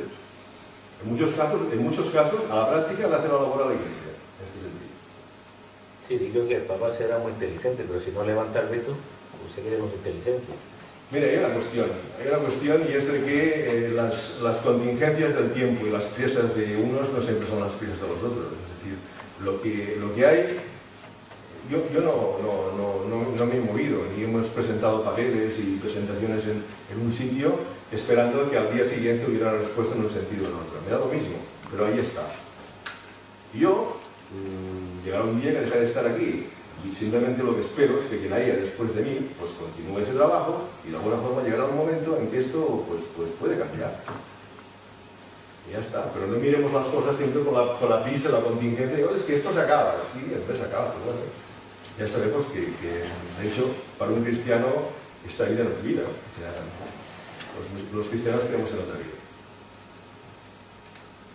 ¿Creéis en el bautismo del Espíritu Santo? ¿Perdona? ¿Creéis en el bautismo del Espíritu Santo? ¿En el bautismo? Sí, del Espíritu Santo. El bautismo es siempre, es el bautismo del Espíritu Santo, claro. Solo hay este. Wow. El bautismo. Tú no eres cristiano si no estás bautizado. Sí, pero el Espíritu Santo no el bautismo en el agua. Vamos a ver, lo entiendo, ¿por dónde quieres ir? Vale. Muy bien, un cristiano efectivamente se hace cristiano con el bautismo de la fe, que es cuando le echas agua, pero es agua, es a partir... diría yo, es un icono, ¿no? Como Jesucristo bautizó a San Juan, pero realmente el bautismo es cuando te ponen los óleos. Cuando entras a formar parte de lo que es el cuerpo místico de Cristo, que es cuando estás bautizado. La misma es, pues, ya lo dice el mismo, a mí me estás bautizando con agua, pero el que viene me bautiza con fuego. Es decir, tiene esto otro sentido, otra carga simbólica.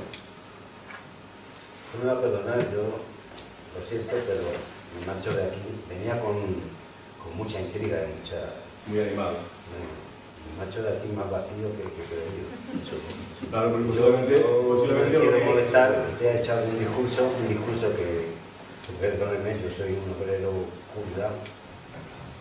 Ahora estoy cogiendo más cultura, ahora que ya tengo tiempo para poder leer y eso, ¿no? Y bueno, yo pensaba que nos dirán a ver a dónde vamos con la masonería.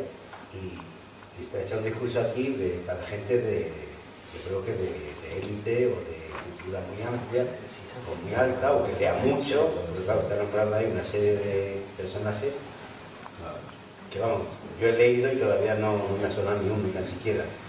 Y bueno, no sé si se habrá cumplido con la misión que traía, si traía alguna fuera de echar un discurso simplemente, pero yo venía, pues bueno, a ver si alguien te incita a decir, hombre, ya se abre la masonería, vamos a ver si sirve para entrar y hacer algo y tal. Yo no, nadie le va a decir ahora mismo, pues, nadie le va a decir que entre en masonería. No. Bueno, mira, ya se lo he dicho antes al principio, ¿no? Esto para uno de mi edad hablar de masonería, ¿sí? A mí ya me ha intrigado el que me hayan invitado los masones o la masonería a una reunión. Joder, si yo por lo que sabía era una secta o de lo que era nominal de alta alcurnia, porque los que entraban eran gente, grandes médicos, grandes políticos, grandes, claro. Pero obrero, vamos, a mí como un simple machacado a mí no me voy a llamar nunca. Y pues hay de todos, hay desde barrenderos hasta médicos, arquitectos. Es que yo he leído, estoy leyendo ahora, y bueno, y por ejemplo, la gente que se ha enfrentado a la Iglesia Católica, pero con dos narices, los cátaros, que eso le dijeron a la Iglesia de verdad lo que era, unos sinvergüenzas, unos estafadores, unos maniobreros, unos embusteros, que eran todo lo contrario de lo que el creador, el que dijo lo que tenía que ser la humanidad, quería. Y ellos han sido todo lo contrario. No tenga riquezas, lo tenéis todas y porque os habéis arruinado. La Iglesia, como toda institución, también está formada por hombres, y por hombres que la aciertan, que se equivocan y que otras veces aciertan. Pero todos nos equivocamos, todos lo acertamos, a veces, cosas según. Entonces lo que no podemos hacer es buscar la perfección aquí, porque aquí donde estamos la perfección no existe. No podemos pedir esa perfección. No podemos esperar nada. El que quiera creer algo en Dios o algo, lo único que de verdad que tiene que hacer el ser humano es coger los mandamientos y cumplir con ellos. Tratar de no entrar en los pecados capitales. Esto ya es verdaderamente una premisa, pero bueno, una de las principales cosas del cristianismo es el amor. No quizá el amor como lo entendemos en la calle, sino ese amor que lo llena todo, es decir, en todos los aspectos. Y el amor también es darse a los demás. Por desgracia, desde un punto de vista pobre, la religión está cuando uno se muere. Cuando ves que te vas a morir, te empiezas a pensar y a temblar diciendo, coño, es verdad que piensas en eso, te vas a convertir. Piensas en eso, no has pensado en la religión posiblemente cuando te sentías joven, fuerte. Cuando ya ves que la cosa de Dios, es que verdad que existe algo. Cuando ves que la cosa se acaba es cuando uno se empieza a preguntar. Te me va a perdonar, pero oiga, ese Dios tan bueno que nos han vendido en la Iglesia Católica, tan justo, ¿justo de qué? ¿Y bueno de qué? Si el hombre está hecho esa imagen y semejanza, si está escrito. Es que el hombre está hecho imagen y semejanza de Dios. Nosotros Dios es lo que es el ser humano. Matando a sus hermanos y destruyendo un planeta. Juzgamos si Dios es justo. Dios no mata a nadie. Dios es amor. Y la iglesia es una iglesia que Dios la creó y que está gobernada por hombres. Y como todos los hombres cometemos estupideces. Pero usted mismo lo ha dicho, que cuando uno tiene que existir algo, porque cuando usted es mayor y que me queda poco tiempo y me tengo que reconocer, es que en su interior te está diciendo, es que hay algo. Y por eso creemos todos en Dios. Ese es Dios. Pero no busque usted en los hombres. Que en los hombres hay más maldad, pero también así buena. O sea, hay gente muy buena que ha dado su vida por la iglesia, por ejemplo, la Madre Calcuta, y etcétera, etcétera. Y muchos anónimos que no han trascendido a la opinión pública también. Y en cuanto a la pastoría, la perfección de sí mismo. Claro. Sí. Quería preguntarle, ¿el Gran Priorato de Hispania admite a mujeres en su orden? No. Hombre, yo echaba en falta esa pregunta.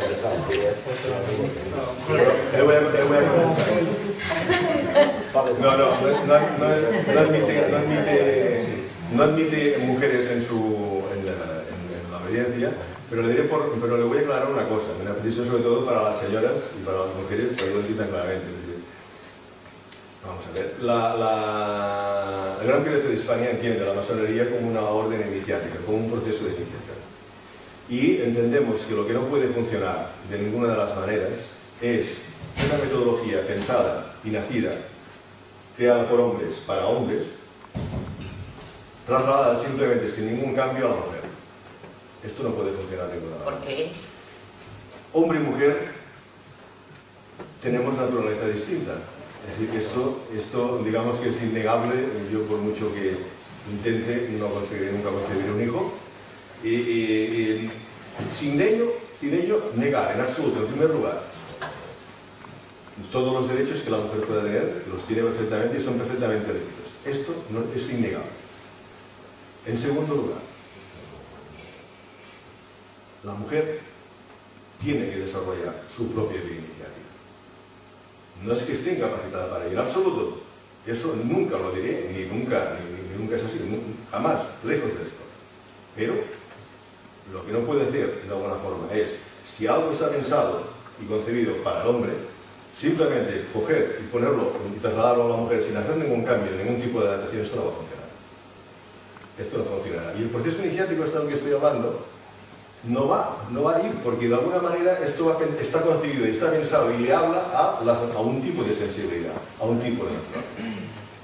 Entonces, la mujer, claro, es decir, pero lo que pasa es que lo que no puede pedir la mujer es que el hombre le haga el trabajo de la misma manera que el hombre no le pidió a la mujer que le hiciera el trabajo para poder desarrollar esta vida iniciática. La mujer tiene capacidad para poderlo hacer, claro que sí, lo ha demostrado en todos los aspectos, pero tiene que hacerlo. Pues yo creo que está equivocado. Me equivoco cada día. Y además no hay justificación, porque ahora es tarde y no podemos ya, pero Estamos hablando... Yo no tengo prisa, ¿eh? No, yo sí. Estamos hablando de 1705, cuando la masonería estaba pensando por hombre. Pero hoy día el desarrollo... Mire usted, si hay más, la Iglesia admite a las mujeres y a los hombres. No debe estar equivocado. Dios admite en su seno a mujeres y a hombres. Pero si son dos cosas distintas. No, vamos a ver. No confundamos y no saquemos las cosas de su contexto de lo que estaba diciendo. Yo he dicho perfectamente que no niego y reconozco perfectamente la capacidad de la mujer para la iniciación, pero que lo que resulta una equivocación es querer poner simplemente lo que está concebido para una sensibilidad concreta, que es la sensibilidad del hombre, trasladarlo a la mujer porque tiene una sensibilidad distinta. Es decir, no lo digo yo, sino que, por ejemplo, las empresas que se dedican a la selección de personal, los headhunters, saben, y está perfectamente estudiado y demostrado por multitud de estudios, que a nivel gerencial, a nivel, por ejemplo, de dirección de empresas, donde la mujer ha accedido, delante de un problema, el hombre actuará de una forma y la mujer probablemente actuará de otra. No necesariamente, también puede actuar como un hombre en ese caso. Y eso no es ni malo ni bueno, sino que simplemente dependerá de que si en esa circunstancia la actuación quizá no más agresiva, sino más activa por parte del hombre pueda ser la más necesaria en aquel momento, cuando a lo mejor hubiera hecho falta una actuación más conservadora en el caso de que hubiera dado la mujer. Y es solamente esto, no hay más. O sea, no hay...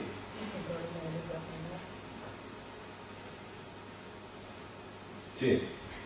Le había hecho, antes de las preguntas que le había hecho, le había preguntado por la expansión en España, que ha quedado en el aire, sí. Pero al hilo de lo de la admisión de mujeres, no tuvieron ningún problema al registrarse como asociación al amparo de la Ley Orgánica 1/2002 de Derecho de Asociación, reflejando en los estatutos la habremos debido tener suerte. Habremos debido tener suerte en haber encontrado con un funcionario furibundo que nos hubiera inquirido más en ese sentido. Hemos tenido suerte en ese sentido, quizás. ¿Y la expansión por el territorio nacional? No, que aproximadamente cuántos son o cuántas organizaciones.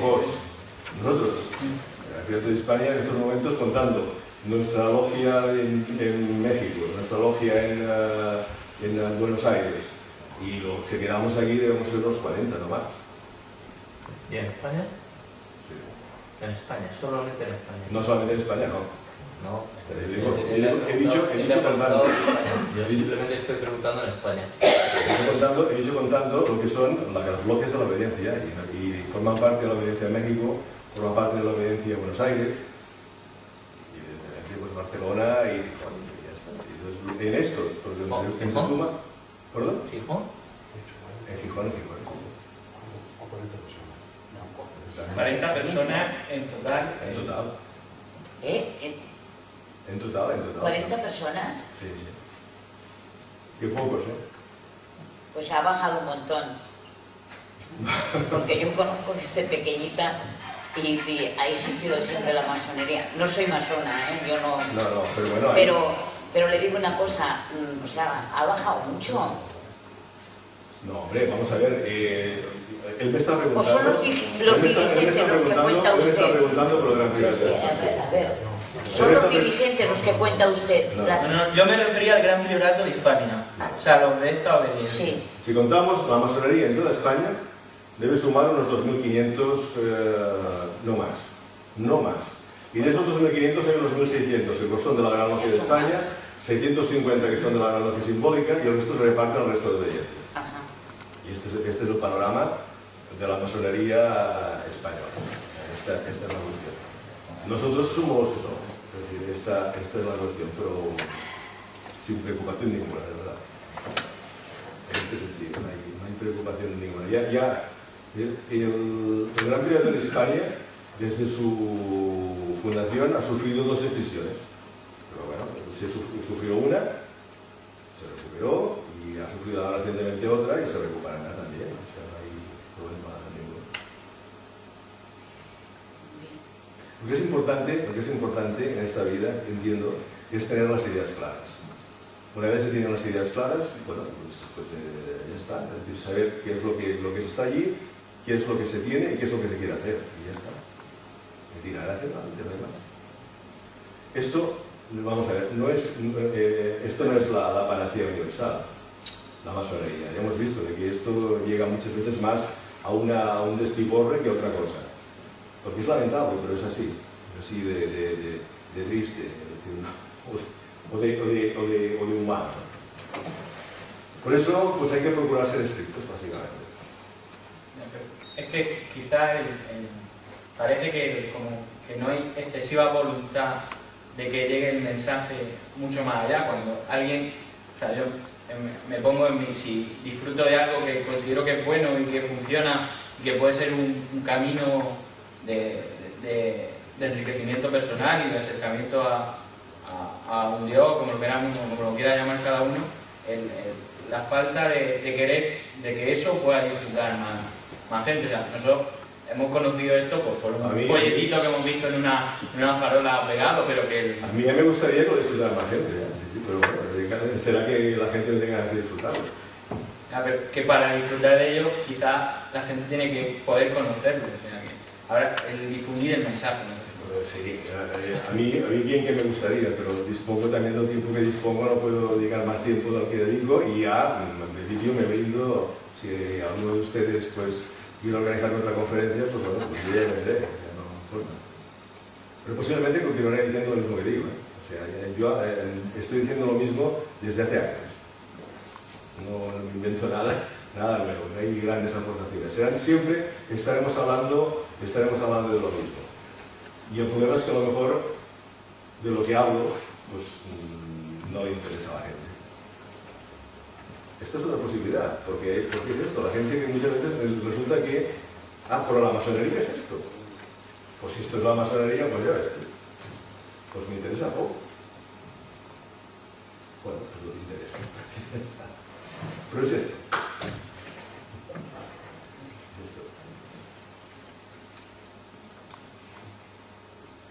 Bueno. ¿Y esto tenía miedo Franco? Pero Franco... De esa banda... Sí. Franco no fue criado en la masonería. No era masón su hermano Ramón. Eso es cierto. Ramón Franco fue masón. Eso está documentado. Francisco Franco no se ha podido documentar nunca. Dice que trató de entrar en las logias militares de Larache, del norte de África, cuando Marruecos era un protectorado español, pero no logró entrar, parece ser, y de ahí nació un poco pues, el rechazo hacia la masonería y tal.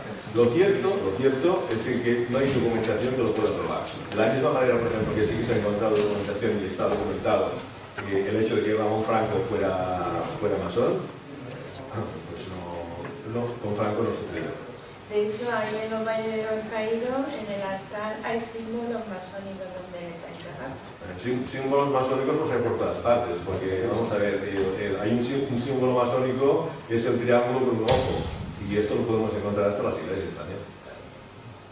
¿Ese símbolo masónico también lo llevan ustedes? ¿El triángulo con el ojo? Sí, es un símbolo masónico.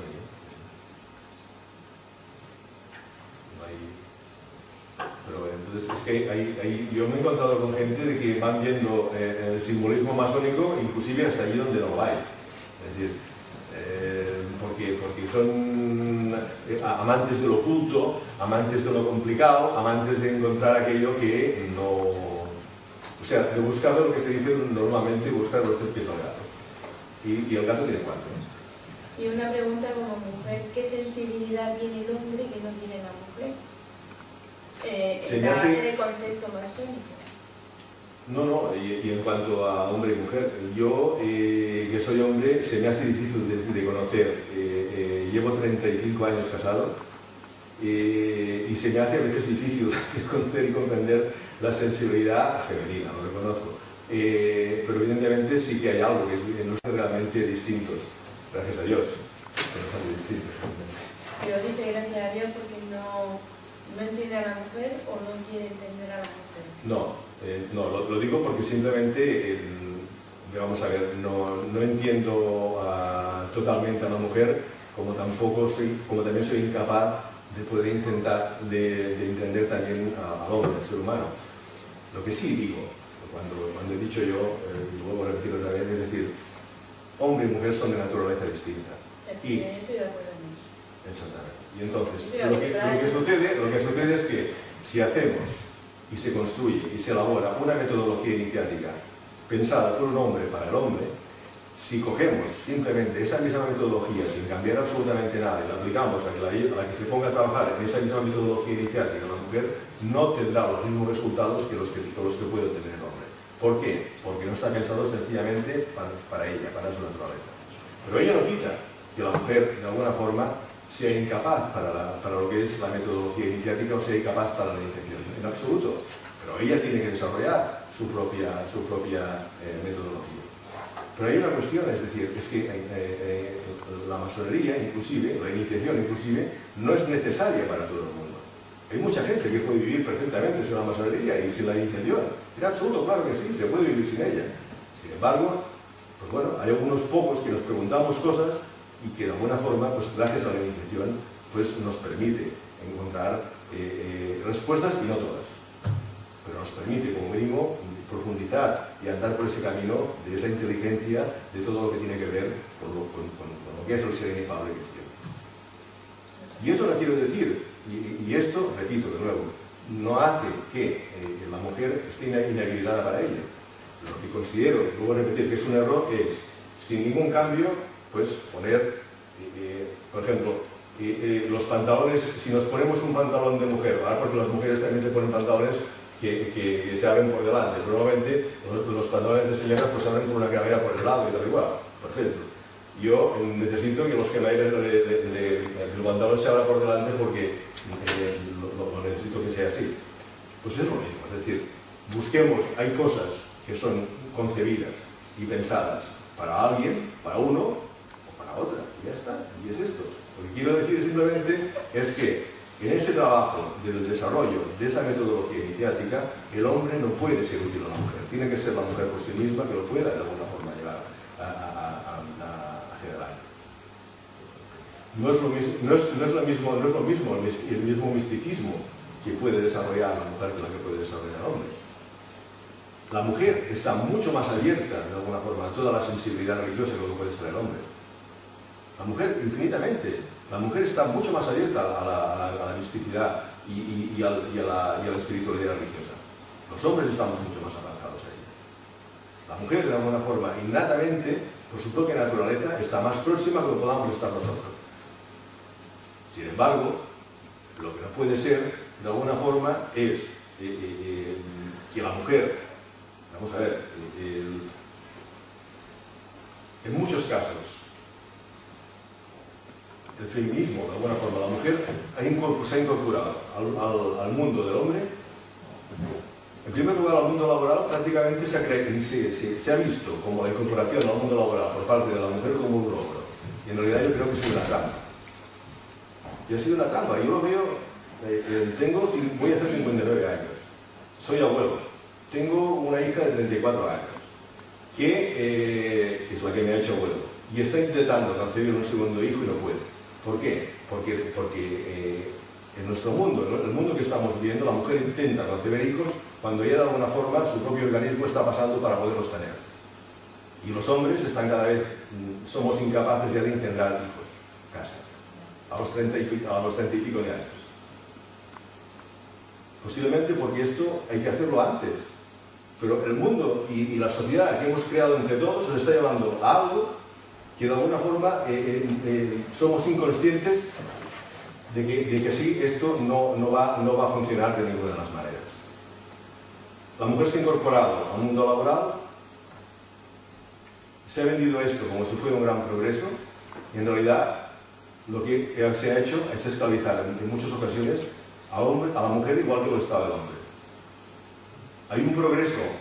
Antes, por ejemplo, veíamos pues, que la mujer evidentemente pues, no fumaba y tal y cual. Ahora hemos conseguido que la mujer fume mucho y hemos conseguido que la mujer tenga cáncer de laringe y cáncer de pulmón. Perfecto. Ha sido un gran progreso, ha sido un gran progreso. Hemos avanzado.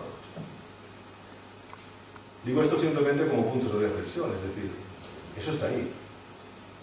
Entonces, la incorporación de la mujer al mundo del hombre es realmente un signo de progreso. Dentro de 4 días, es decir, o la mujer, ahora la mujer de 30 y pico de años tiene que, para poder concebir un hijo, ir a la fecundación in vitro. Y entonces no va a tener un hijo 1, y tener un hijo tiene 3, pues va, porque cuentan 3 óvulos, pues 3 hijos. Es una situación que está ahí, lo vemos. Bueno, yo pertenezco a una logia femenina y solo hacer un comentario que aparte de para engendrar hijos, valemos para muchas cosas más. Y tanto que sí. No solamente esto, sino para llevar, o sea, todos los derechos son absolutamente reconocidos en la mujer. Lo que pasa es que lo que te estoy diciendo es una cuestión. Todas las cosas tienen un precio. Y posiblemente lo que la mujer nos está dando cuenta es de que al precio que está pagando por todos esos avances que estamos haciendo, el precio que está pagando es, de alguna forma, perder su propia naturaleza de mujer. Eso es. Sí, O sea, la incapacidad en absoluto, todas las capacidades, claro que sí. Y no niego esto. Bueno, es que se lo negar es muy absurdo. Lo podemos ver, hay presidentes de gobierno, lo que quieras. Todas las capacidades, pero hay que renunciar a algo, también, hay que renunciar a algo. Y lo que se renuncia tiene un precio. Entonces, pues, bueno, es decir, yo también tengo, como digo, tengo una hija de 35 años, de 34, y evidentemente, pues, hablo con ella, hablo con sus amigas, y conozco también las frustraciones que genera el hecho de que ese hijo que quisiéramos tener, pues no llega, no podemos tenerlo porque no se sabe por qué, y nos hemos vuelto estériles todos. El hombre y la mujer, como decía antes, se le ha pasado el error. Bueno, yo no hago sentencia de nada, simplemente constato unos hechos, están ahí. Y me pregunto, dejo la pregunta en el aire, ¿y es este el progreso que queremos? No sé, que cada uno saque su conclusión.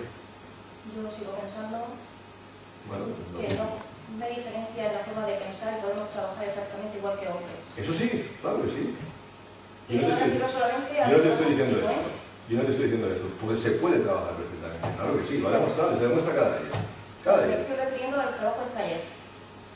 El trabajo en el taller.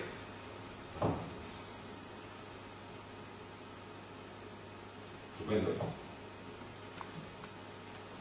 Sí, no digo lo contrario, sí. Si me vas a permitir que de alguna forma haya dado mi opinión, tú has dado la tuya.